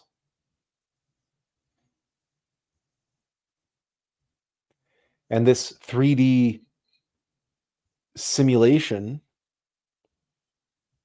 and these vessels, these 3D vessels, 3D spacesuits, so that our being can be here experiencing in 3D space.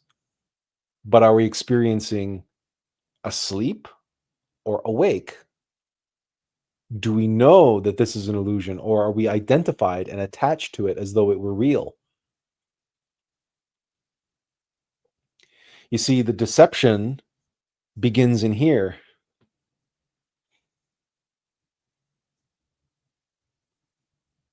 As above, so below, as within, so without. What we call AI is just an expression and a projection of our own psychology. It's only natural that it do what that which it was modeled upon does best. And that's deceive. Because if you have not arrived at this comprehension yet, then you have not done enough self-observation and self-analysis and meditation. But what the rational mind is really good at is rationalizing. And it can rationalize any erroneous belief. It can rationalize any self-sabotaging, destructive, harmful behavior.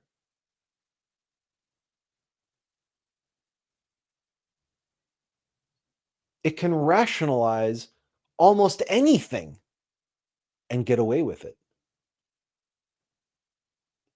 And convince us that we're right. That we are right. Let's see what I'm saying. The rational mind does the rationalizing, and in the process, we end up convinced, believing that we are right. But who's the we, and what's the rational mind? And you see, it's all convoluted. It's all messy. It's all deliberately confusing and convoluted and conflated. Why? Because every ego always presents itself as I. I am hungry. I am thirsty. I am afraid. I'm hot shit, or I'm the victim. I want this. I don't want that. I.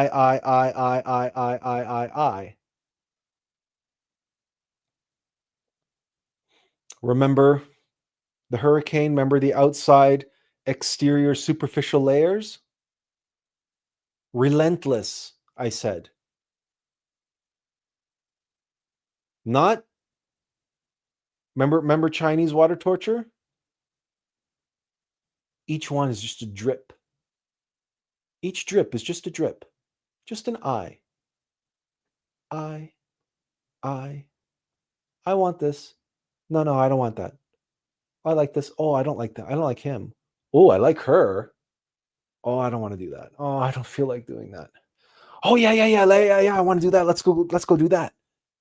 Oh, but first I got to eat something. Oh, I'm starving. Oh, but I don't want leftovers. I want pizza. Let's get some pizza. Each one is just an I. Each one is just a little drip. It's harmless, right? It's harmless. Just a drip. But it's relentless. Observe your mind. When does your mind stop? When does your mind take a breather? So many people suffer from this, the busy mind that won't shut up. It just keeps going and going and going and going, and it's relentless. So what do? They're like, oh, I can't handle it. I can't take it. I can't watch it anymore. I can't listen to it anymore. I got to distract myself. I got to take my mind off of my mind because my mind won't shut up. And you see that, but you can't take anything at face value. Why is your mind set up that way? Why won't your mind shut up? Why do egos present themselves as an I? A little harmless drip, drip, drip, drip, drip, drip. Right? It's obvious. It's in your face. It's a blunt instrument, but it's relentless. It's like the endless drip, drip, drip of the Chinese water torture, or the tremendous volume on the outer circles, on the outer layers, the outer levels of the hurricane, where we're talking about a tremendous mass, a volume, a quantity. We think about how the mind learns, right? Repetition. How do you memorize something? You repeat it over and over and over again. And then you learn from, what's his face? Goebbels and the other guy that Goebbels based all of his philosophy and his practices on. And I can't remember. Was it Spinoza? No. I can't remember the guy's name, but the ones who said, if you repeat a lie often enough,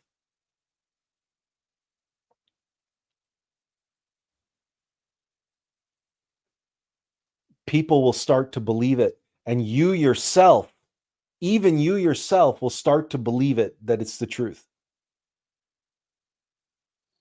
Because it's the relentless repetition, the mass, the quantity, the volume. It doesn't have to, that's the thing about propaganda. propaganda like Chinese water torture. It's death by 1,000 cuts. The Chinese water torture doesn't pound its way into your head, you understand. Drips. In drips and drabs, right? One little drip at a time. At the beginning, it's nothing. You think it's child's play. You don't even notice it. But by the 10,000th drip, in the 5th or 6th or 10th hour, each one of those drips is pounding. It's the exponential curve where the repetition and the sheer volume burns itself into the mind.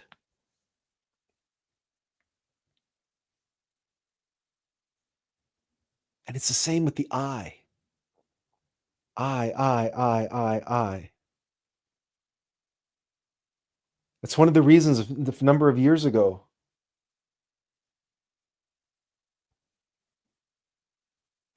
I shifted from saying I to saying we.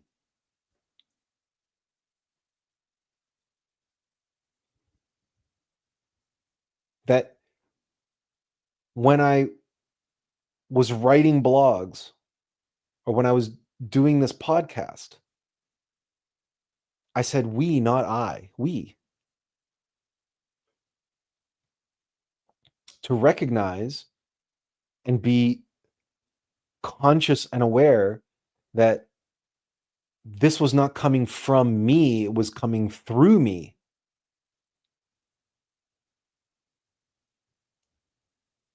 And I practiced that as long as I had to until I broke any connection between the ego and myself, my true self. I did that to create this, to sever this association, that this ingrained false self that called itself I, that wanted to dominate and control everything. I needed to gain distance from that, and to ally myself and put myself on the side of Attlas, of my innermost.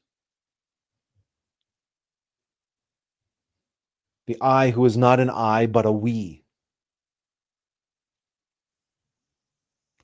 The I that is we.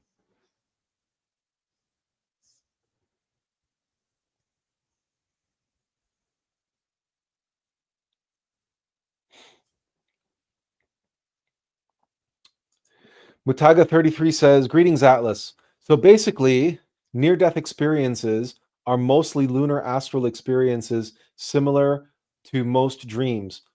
In most cases, yes. However,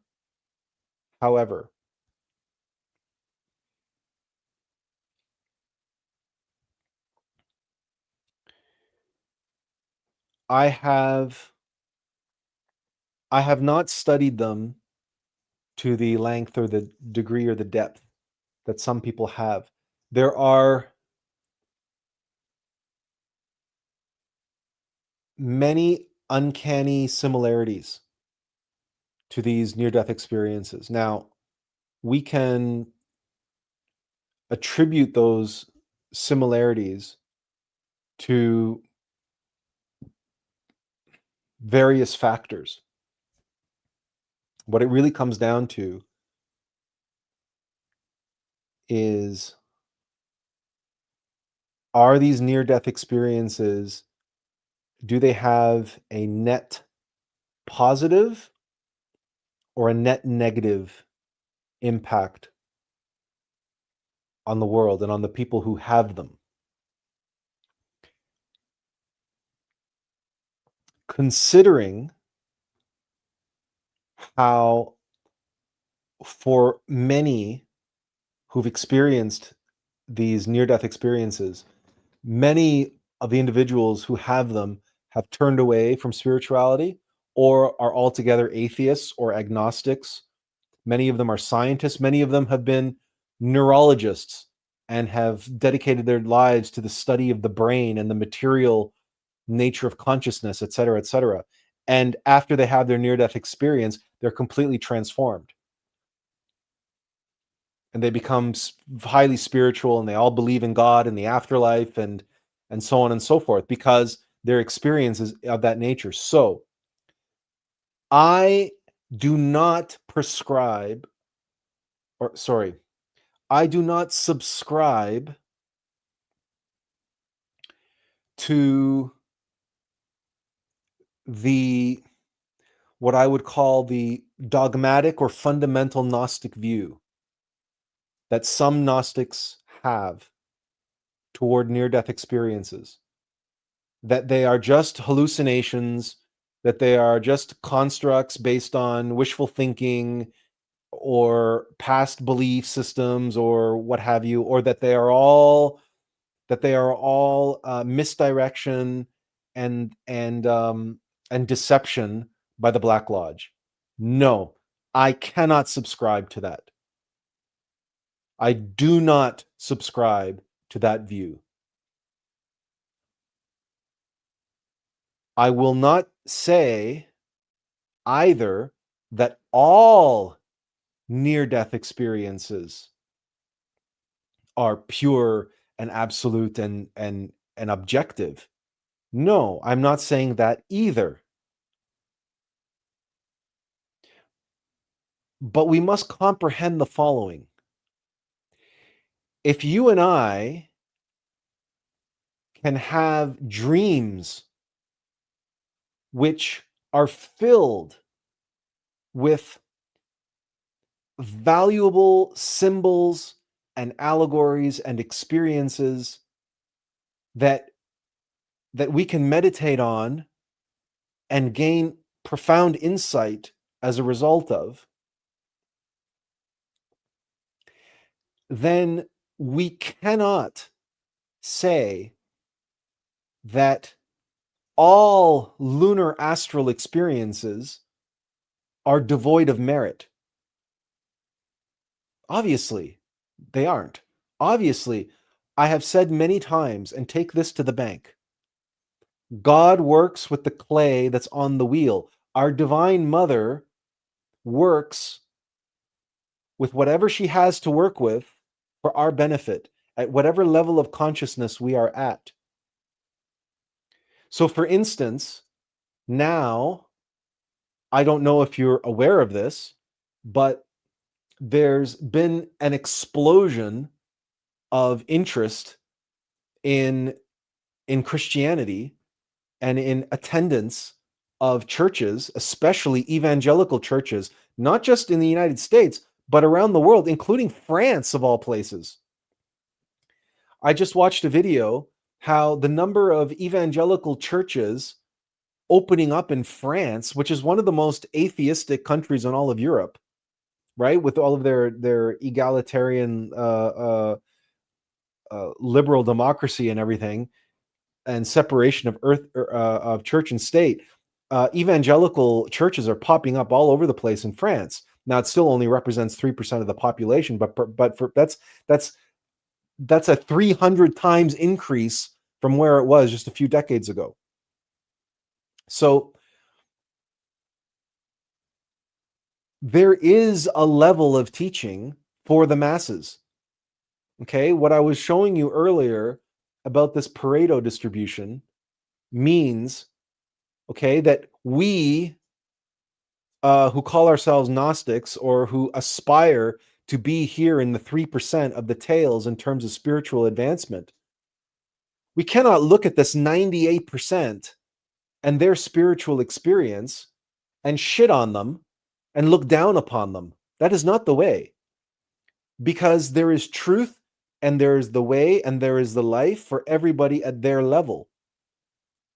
And even Jesus himself said to his disciples, the teachings that I share with you is not for them over there. They have another level of the teachings.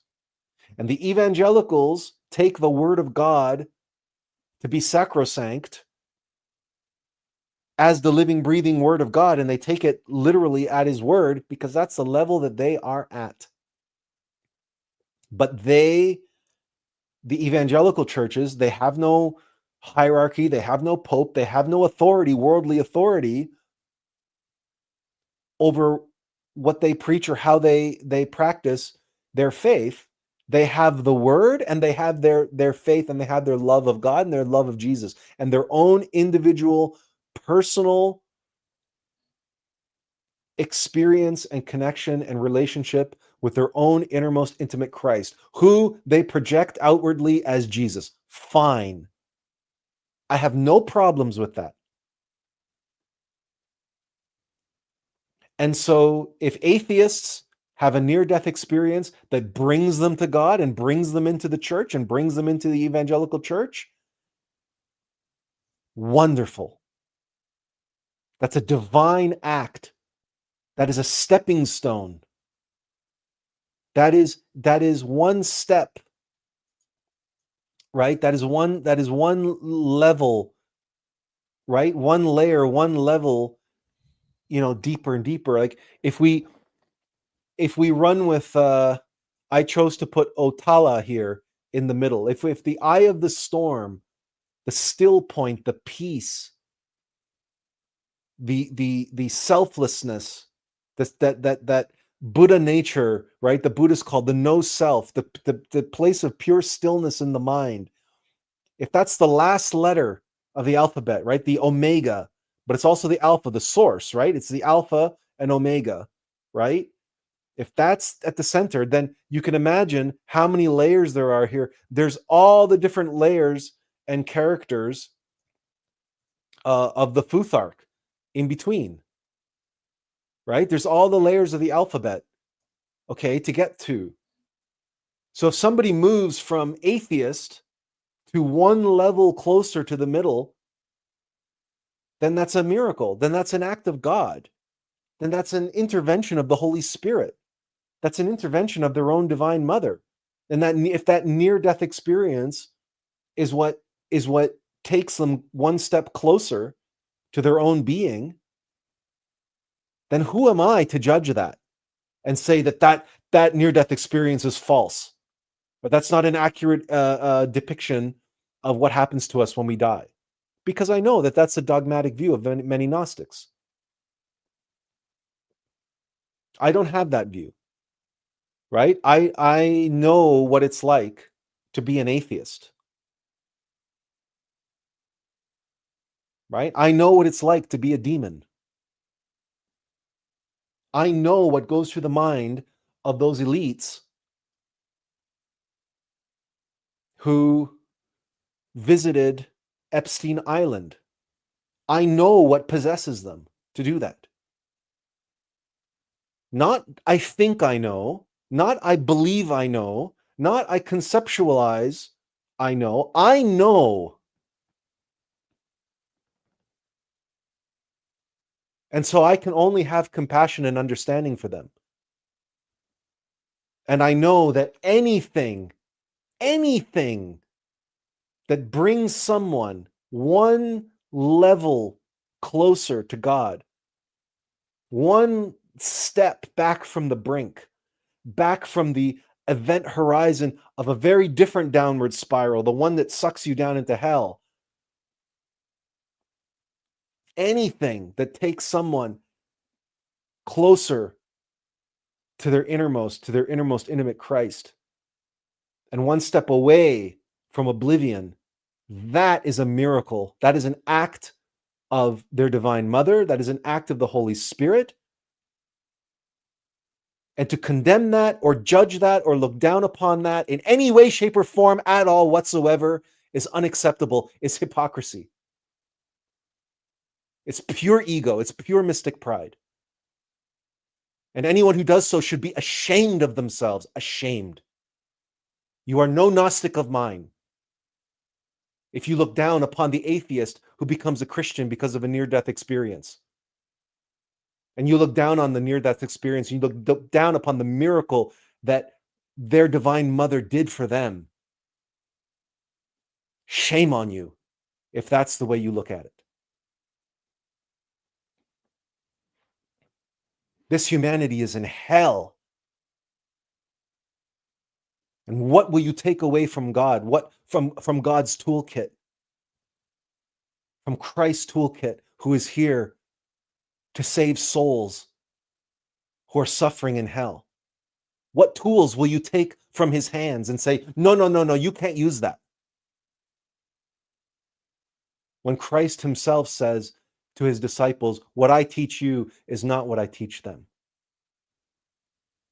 What I teach them is for them at their level. What they can handle, what they can appreciate, what they can hold near and dear to their hearts, and what gives them that feeling, yes, though they be in kindergarten, but it gives them that feeling that they have an intimate one-to-one relationship, that they know God, that they know Christ, that they have an intimate relationship with the Christ. Then so be it. I do not look down on evangelicals. I do not look down on near-death experiences.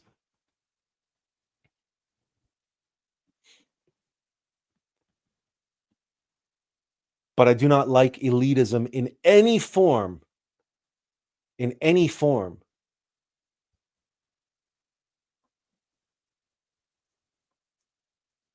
Because the plague of elitism goes all the way up the hierarchy. Wataga says this is true. Even all dreams in the lunar are not created equal.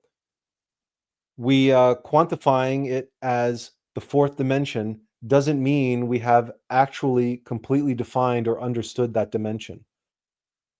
And he continues, he says, yes, even Jesus says you have to be faithful in little in order to be given more. And finally, he says, I misquoted. The exact quote is, he who is faithful in a very little thing is faithful also in much. And he who is unrighteous in a very little thing is unrighteous also in much. You know, and this brings us back to this this question of getting into the inner circle and the inner spiral, close to the eye of the storm, where everything is intensifying and concentrating and speeding up, and where the deception is greatest. And that's why, you know, you will forgive me my little rant about mystic pride and about elitism, because I swear that to me is one of the most egregious,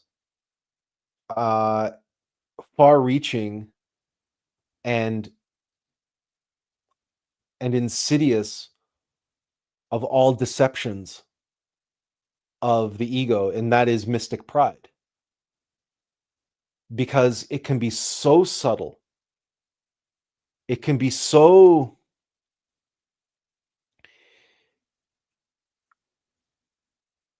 we with the acquisition of just a little bit of insight, or a few mystical powers of whatever, we can be made to feel so superior, so, you know, ahead of everybody else, so advanced than everybody else, or you know, what have you. And when we see others who are no longer match us at our level, whatever level that may be, and we look down upon them, and then we start to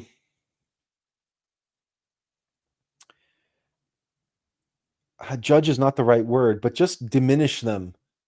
And when we do that, we aggrandize ourselves. And so the closer we get, the further along the path we get, if we allow that tendency to cultivate, we indulge that. It's like what Mutaga is saying here. If we allow that mystic pride to remain when we are just beginning the process of awakening,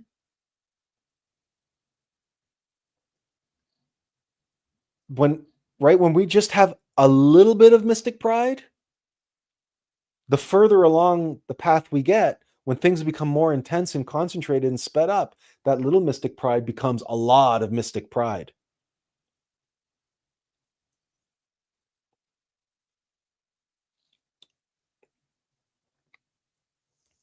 In other words, the deception is relatively weak early on, but the capacity for the deception is weak based on our level, and it's based on the speed and intensity, but it's there in terms of repetition. It's there in terms of mass and volume, but that repetition continues and continues, and then it speeds up and speeds up and speeds up as we make progress. That little mystic pride, oh yeah, I'm awakening, I. Again, that's why at some point I dropped the I entirely and said, you know what? I've got to be honest here. It's not I, it's we.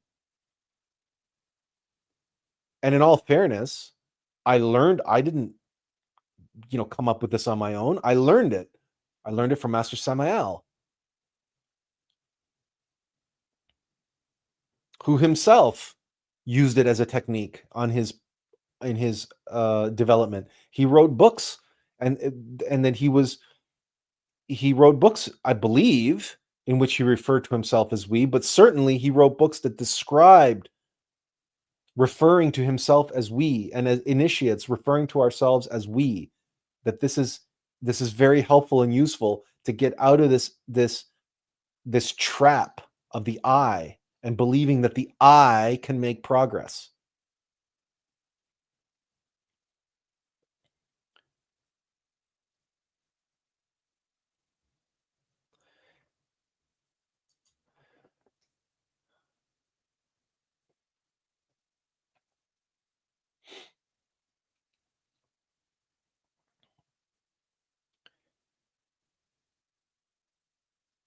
I can tell you that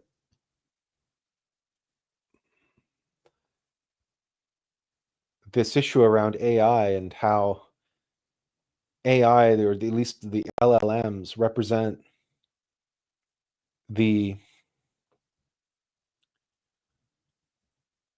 truly the glass ceiling, or the taking to the extreme of our digital age. It's really is a bubble now. It's a second internet bubble, but it's the AI bubble. And it might end up collapsing the whole economy. There's going to be a huge market correction come when it does. Because it's all smoke and mirrors. It's all deception. It's all deception.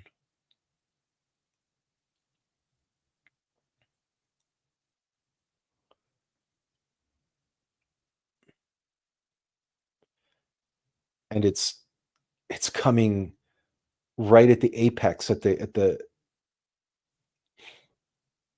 peak, if you will, of our civilization. But already aspects of our civilization are in decline. Certainly the arts, certainly film, music. But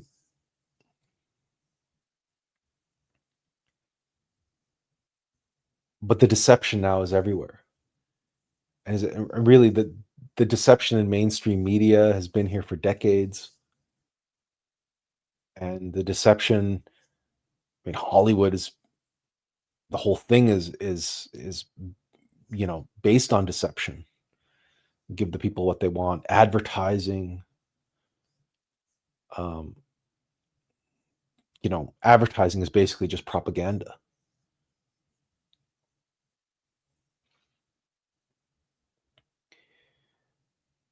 The reason why I mention all this to you, because the inner levels, the inner circles, the deepest levels of hell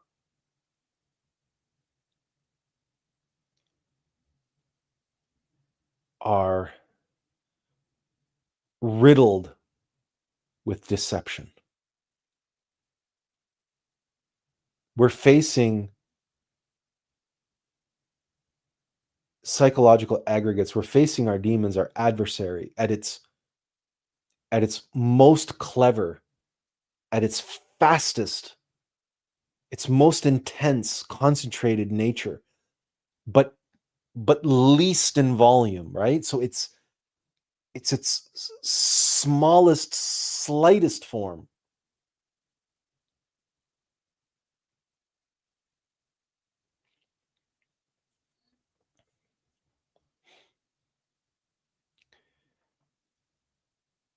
So one way to appreciate this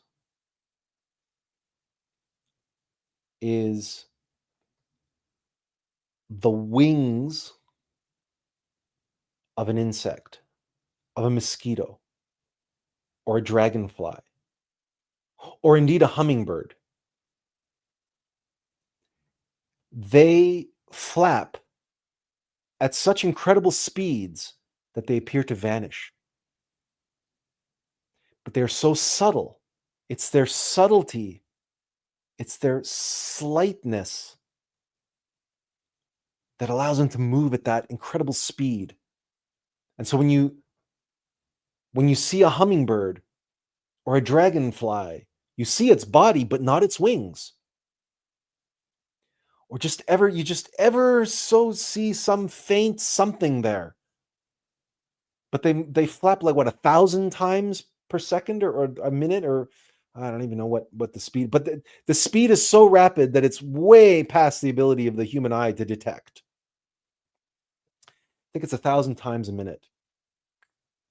Yeah, because I think we can see 60 or 100 frames per second, something. Anyway, don't quote me on that, but you know from experience. You've seen dragonflies, you've seen mosquitoes, you've seen hummingbirds, you've seen them fly. You know you can't see their wings when they're flying. It's sort of like that when we're talking about the speed on those inner circles, the speed at which this technology is progressing, that it's all about deception, right? It disappears. Its true nature disappears. And this is why we have to be so focused and concentrated to be able to see and to know and to spot, or to at least know that the wings are there, and to comprehend their behaviors and how they are altering our behavior, how they are affecting us, how they are causing us suffering. For my own part, I know that's what I'm doing right now, understanding that this whole depression thing is a deception. It's a ruse. It's a front for something else. And the cycle of falling out of and falling into depression and everything else, and what it's and I feel like I'm close to figuring this one out, but maybe next week I'll have a clear answer for you. I don't want to jump the gun on it, but it's absolutely about deception.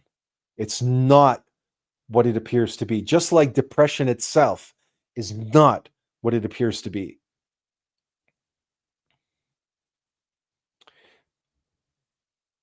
Hello, DP Clerk 9. That's DP Clerks 9. That's not a name I recognize, so I welcome you. And DP Clerk 9 said, I thought it was apparent that we seem to be living in the fall of Rome. It's apparent to you. It's apparent to me. It's apparent to many others. but it's not apparent to everyone. And I include myself in the camp, or at least I include my former self,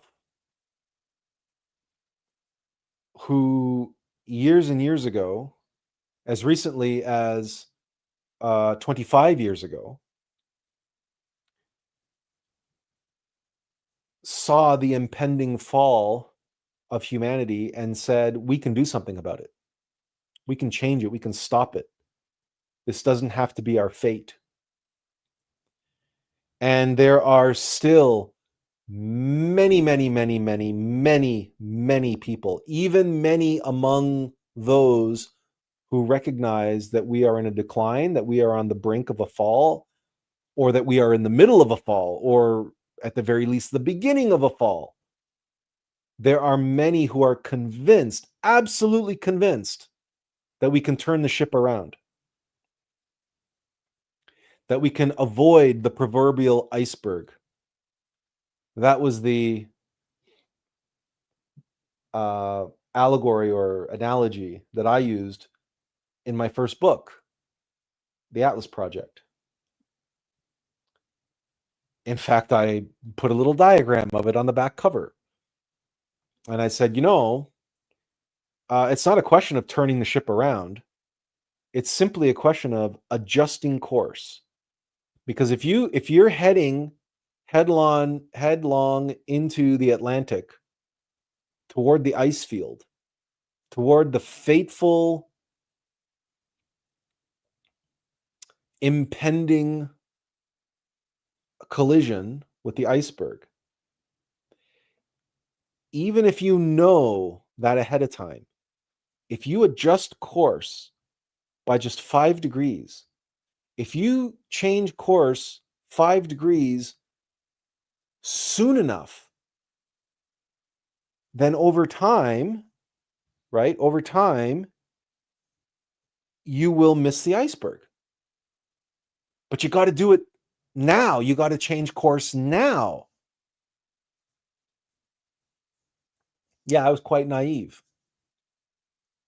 But I knew that Rome was falling. I knew that this was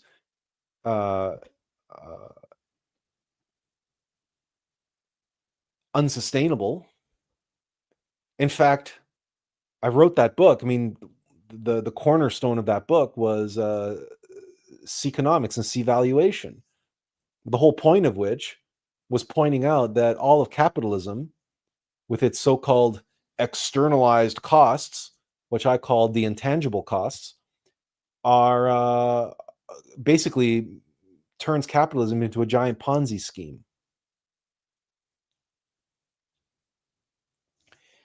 And that sooner or later, that house of cards has to collapse. And whether you're talking about the fiat, currency, the whole central banking and the banks, the global banksters cartel, if you're talking about, the so-called externalized costs, or there's on multiple different levels, capitalism as we know it is just a giant Ponzi scheme. It's unsustainable. It will collapse. Sooner or later, it must collapse, just as it has collapsed in the past. And if you are familiar with a fellow by the name of Ray Dalio, he outlines this. He's studied the fall of civilizations multiple times, and not just civilizations, but empires. And he's studied this throughout history, and he has an entire sequence of events that takes place at the collapse of empire. And he says that we're in the middle of it as well. But even Ray Dalio, like many others, he says, but there's light at the end of the tunnel. There's this, we can save it, we can turn it around. There's still things that we can do, et cetera, et cetera, et cetera.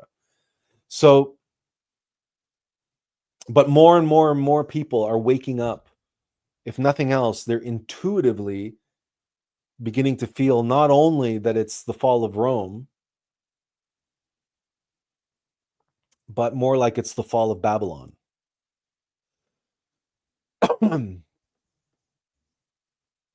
It's the world in the times of Noah, the antediluvian world, in other words, the world of Atlantis. And that's the reason why there's a sudden spike in attendance at evangelical churches in the United States, and why there's a sudden explosion of evangelical churches in France, and why there's a monstrous resurgence of conservatism around the world in response to the chaos of liberalism and the atheism and mechanicity and the elitism of liberalism. There are many people who are beginning to feel it in their bones, and the signs are everywhere. They just keep popping up. Everything is just, there's even a word that's been coined now, the internet, called inshitification. The inshitification of everything. It's just all pointing in the same direction. That the very fabric of civilization as we know it is coming apart at the seams. Now, again, how apparent is it to everyone? And how much of a gut feeling is it for most people? And depending on who you speak to, most people have some kind of a solution to it. Even the evangelicals, their answer, of course, is the rapture. That they're all going to be taken up into heaven with Jesus while the revelation plays out. And then they'll be able to come back and enjoy the golden age. And there may be some truth in that for them. Not all of them, but maybe for some of them. But that's another topic, really. And even so, those who will be chosen as seeds for the next humanity, we are the ones who are closest to this Otala here in the middle of in the eye of the storm. Because really, when you think of it, practically speaking, if a hurricane is coming to wipe out humanity, to wipe out civilization as we know it around the world, then the only safe place is in the eye of the storm. But to get to the eye of the storm, you must do the work, and you must try yourself within your own psychology to get to your innermost, to get to that space of peace, of tranquility, of equanimity within yourself.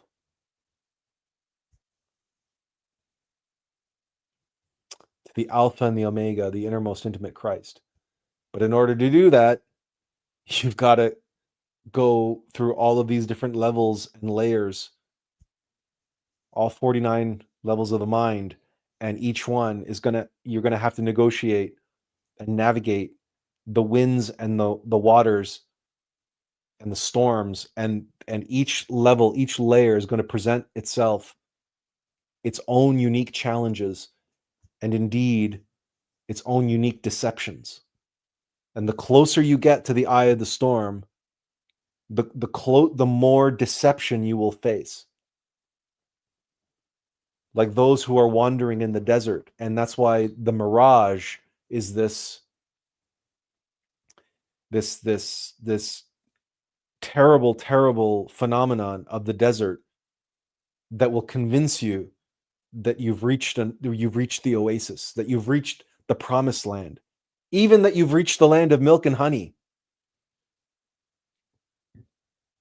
Shangri-La.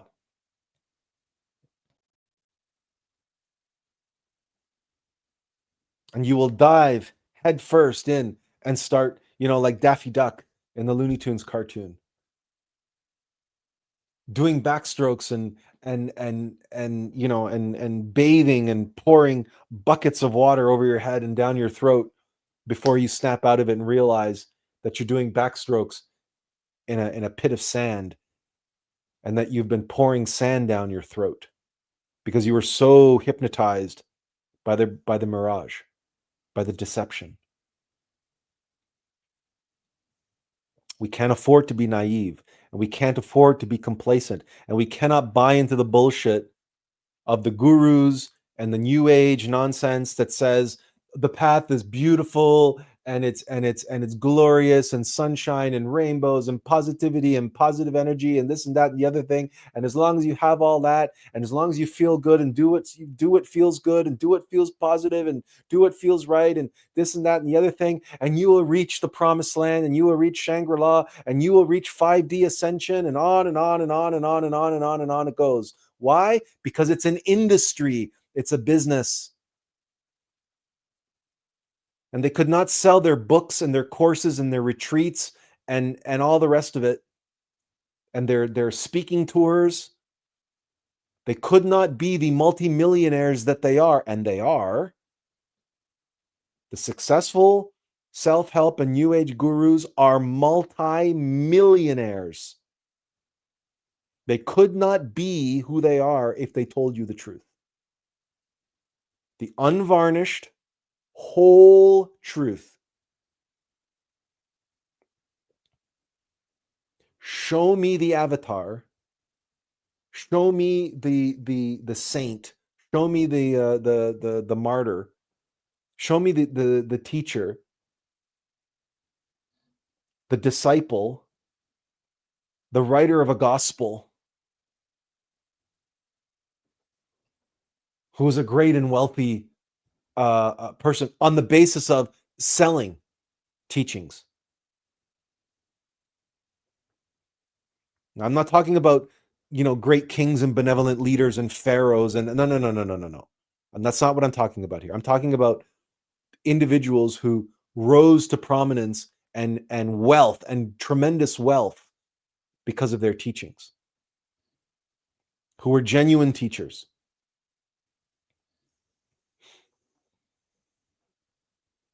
No. Because the truth, as Plato said, remember, Plato watched as his mentor, Socrates, was poisoned by the people of Athens. Plato said, no man is more hated than he who speaks the truth. This is many hundreds of years before Christ. So what do you think? What do you think it is today? No. So we mustn't fall for that bullshit. We've all watched water flow down the drain. We've watched stuff being flushed down the toilet. We know the pattern. We've seen many a hurricane from space, including Hurricane Melissa. And you know from your own life, the adversary gets faster, more clever, more intense. The circumstances, the obstacles are more challenging, maybe not so obvious as they used to be, maybe not such blunt instruments, maybe it's not broadcasted on big billboards like it used to be, like when we first started on the path, right? When everything was so obvious and in our face. But that's because it's refinement, it's subtlety. You got to think like in Star Wars. You got to think about the difference between, Darth Vader and Senator Palpatine in The Phantom Menace, right? The hidden evil, the hidden one, the one that's lurking, the one who presents himself as the savior of the Republic, the one who reluctantly accepts to be voted in as chancellor.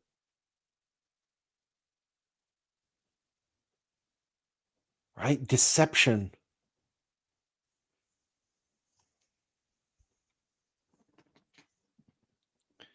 And that's why the path gets harder.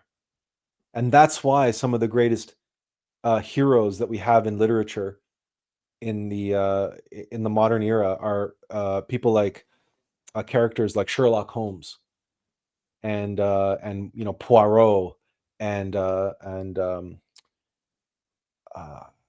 what was her name, Lansbury, and she had that TV show Murder She Wrote and stuff. I mean, people love murder mysteries and stuff because it was all about unraveling the mystery and solving this and solving. That's why even Batman is the world's greatest detective, and James Bond too, right? He has to solve the problem of that these megalomaniacs are trying to hatch on the world, right? These complex, convoluted plots for world domination or whatever. Because the higher level we progress, the harder the adversary is going to get. The more challenging, the more insidious, the more clever, the more deceptive, and the more subtle. I can't emphasize this enough, but I hope I've said the same thing many, many times in many, many different ways, so that the takeaway is that the path is worth doing, but not if your expectation is that it's going to get easier and easier and easier the closer you get to ultimate success. Does anybody have any questions or comments? We've gone our 3 hours, so I'll give you a minute or two if you want to try to share something, or if you want to final thoughts.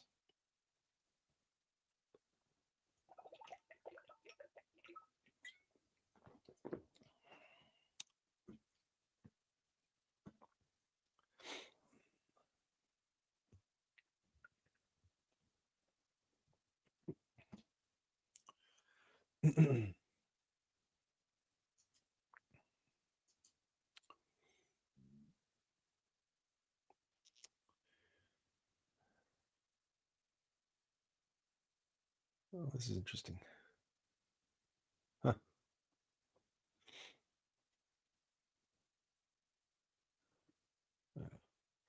Watch these in a second. So again, anybody have any final thoughts or questions or comments before we call it a day here? I'll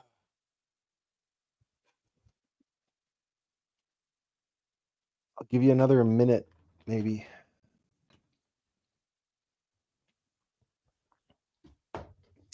I do want to thank all of you for taking the time and spending your Sunday afternoon here with me as usual. And well, we're now in November, so imagine that. Can you believe it? 2 months left of 2025. And if you ask most people, I think most people would tell you not a moment too soon. I don't think many people have had a very good 2025. And it's well, to be fair, we don't really know what 2026 has in store now, do we? But is it going to be better? I have a feeling that it's not. I have a feeling that 2025 was a bit of an inflection point, and that that we are going to experience a kind of reckoning beginning next year. So I may be wrong. I've been wrong before. So I openly admit that.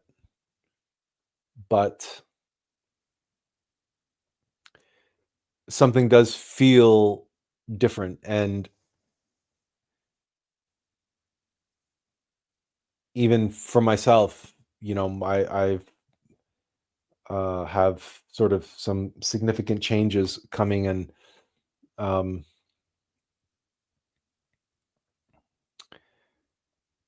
I should mention last week we talked about stuff and the importance of letting go and so on, and incredibly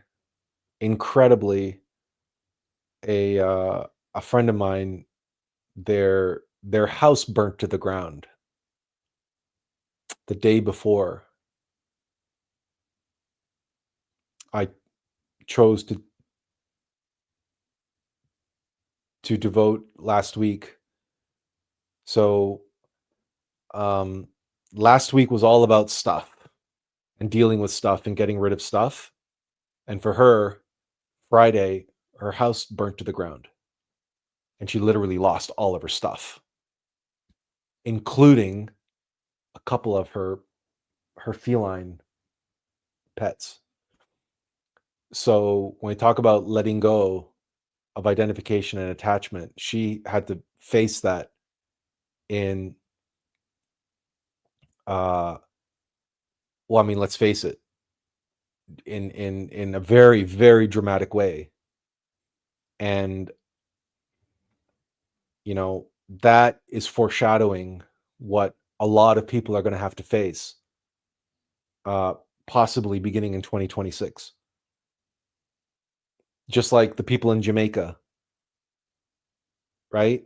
I believe everybody on that island has had to face a reckoning, because from what I saw of the footage of the hurricane and what I saw of the footage of the aftermath, from best as I can tell, the entire island was completely, what wasn't completely wiped clean is under like 6 feet of water. So that's one of the reasons why I dedicated last week to stuff, and why this week I emphasize that, it doesn't get any easier. So letting go, and, there's intensification, and things are going to be speeding up. And what's true for us in microcosm is true for the world and this humanity in macrocosm. So this fall of Rome that D.P. Clerk is talking about here, it's precipitous, and it's only going to be increasing. It's only going to be speeding up. So maybe I'll leave you that. I'll leave you guys with that as a passing thought or a final thought. Mutaga says, "Thank you, Atlas. Even if we can't repay you for your service, God will certainly repay you, and God is most generous with his gifts." Well, thank you, Mutaga. For me, I swear to you, for me, the joy is to be able to do it. To be here and to have others just, even if it's only a handful of people, it's a handful of souls, right? It means the world to me. To me, I take great joy in my work, and this is my work. And like you said, my work is its own reward. And I don't mean that in any kind of like bullshit, Heidi flighty, high and mighty way. It's just true. It's true. I love to be here. I love to open myself and allow what can flow through me. That there's nothing else that I long to do with my life. There's nothing else that can fulfill me than to bring forth what is in me. That's it. And for right now, at least, this is the means I have to do that. Oh, and of course I wrote a book, and I've got some others in the works, and I'm trying to get some other things off the ground, because I'm trying to see if I can help, have even a greater impact in some way. And then there's other ways that I'm trying to make that happen. But in the meantime, this is it. It's really like the one joy I have in my life each and every Sunday is to be with you all and to do this for you. So, but thank you, Mataga. It's a kind thought all the same. Okay, everyone. Thank you again for spending the time. I hope you have a wonderful week. Take care of yourself, take care of others.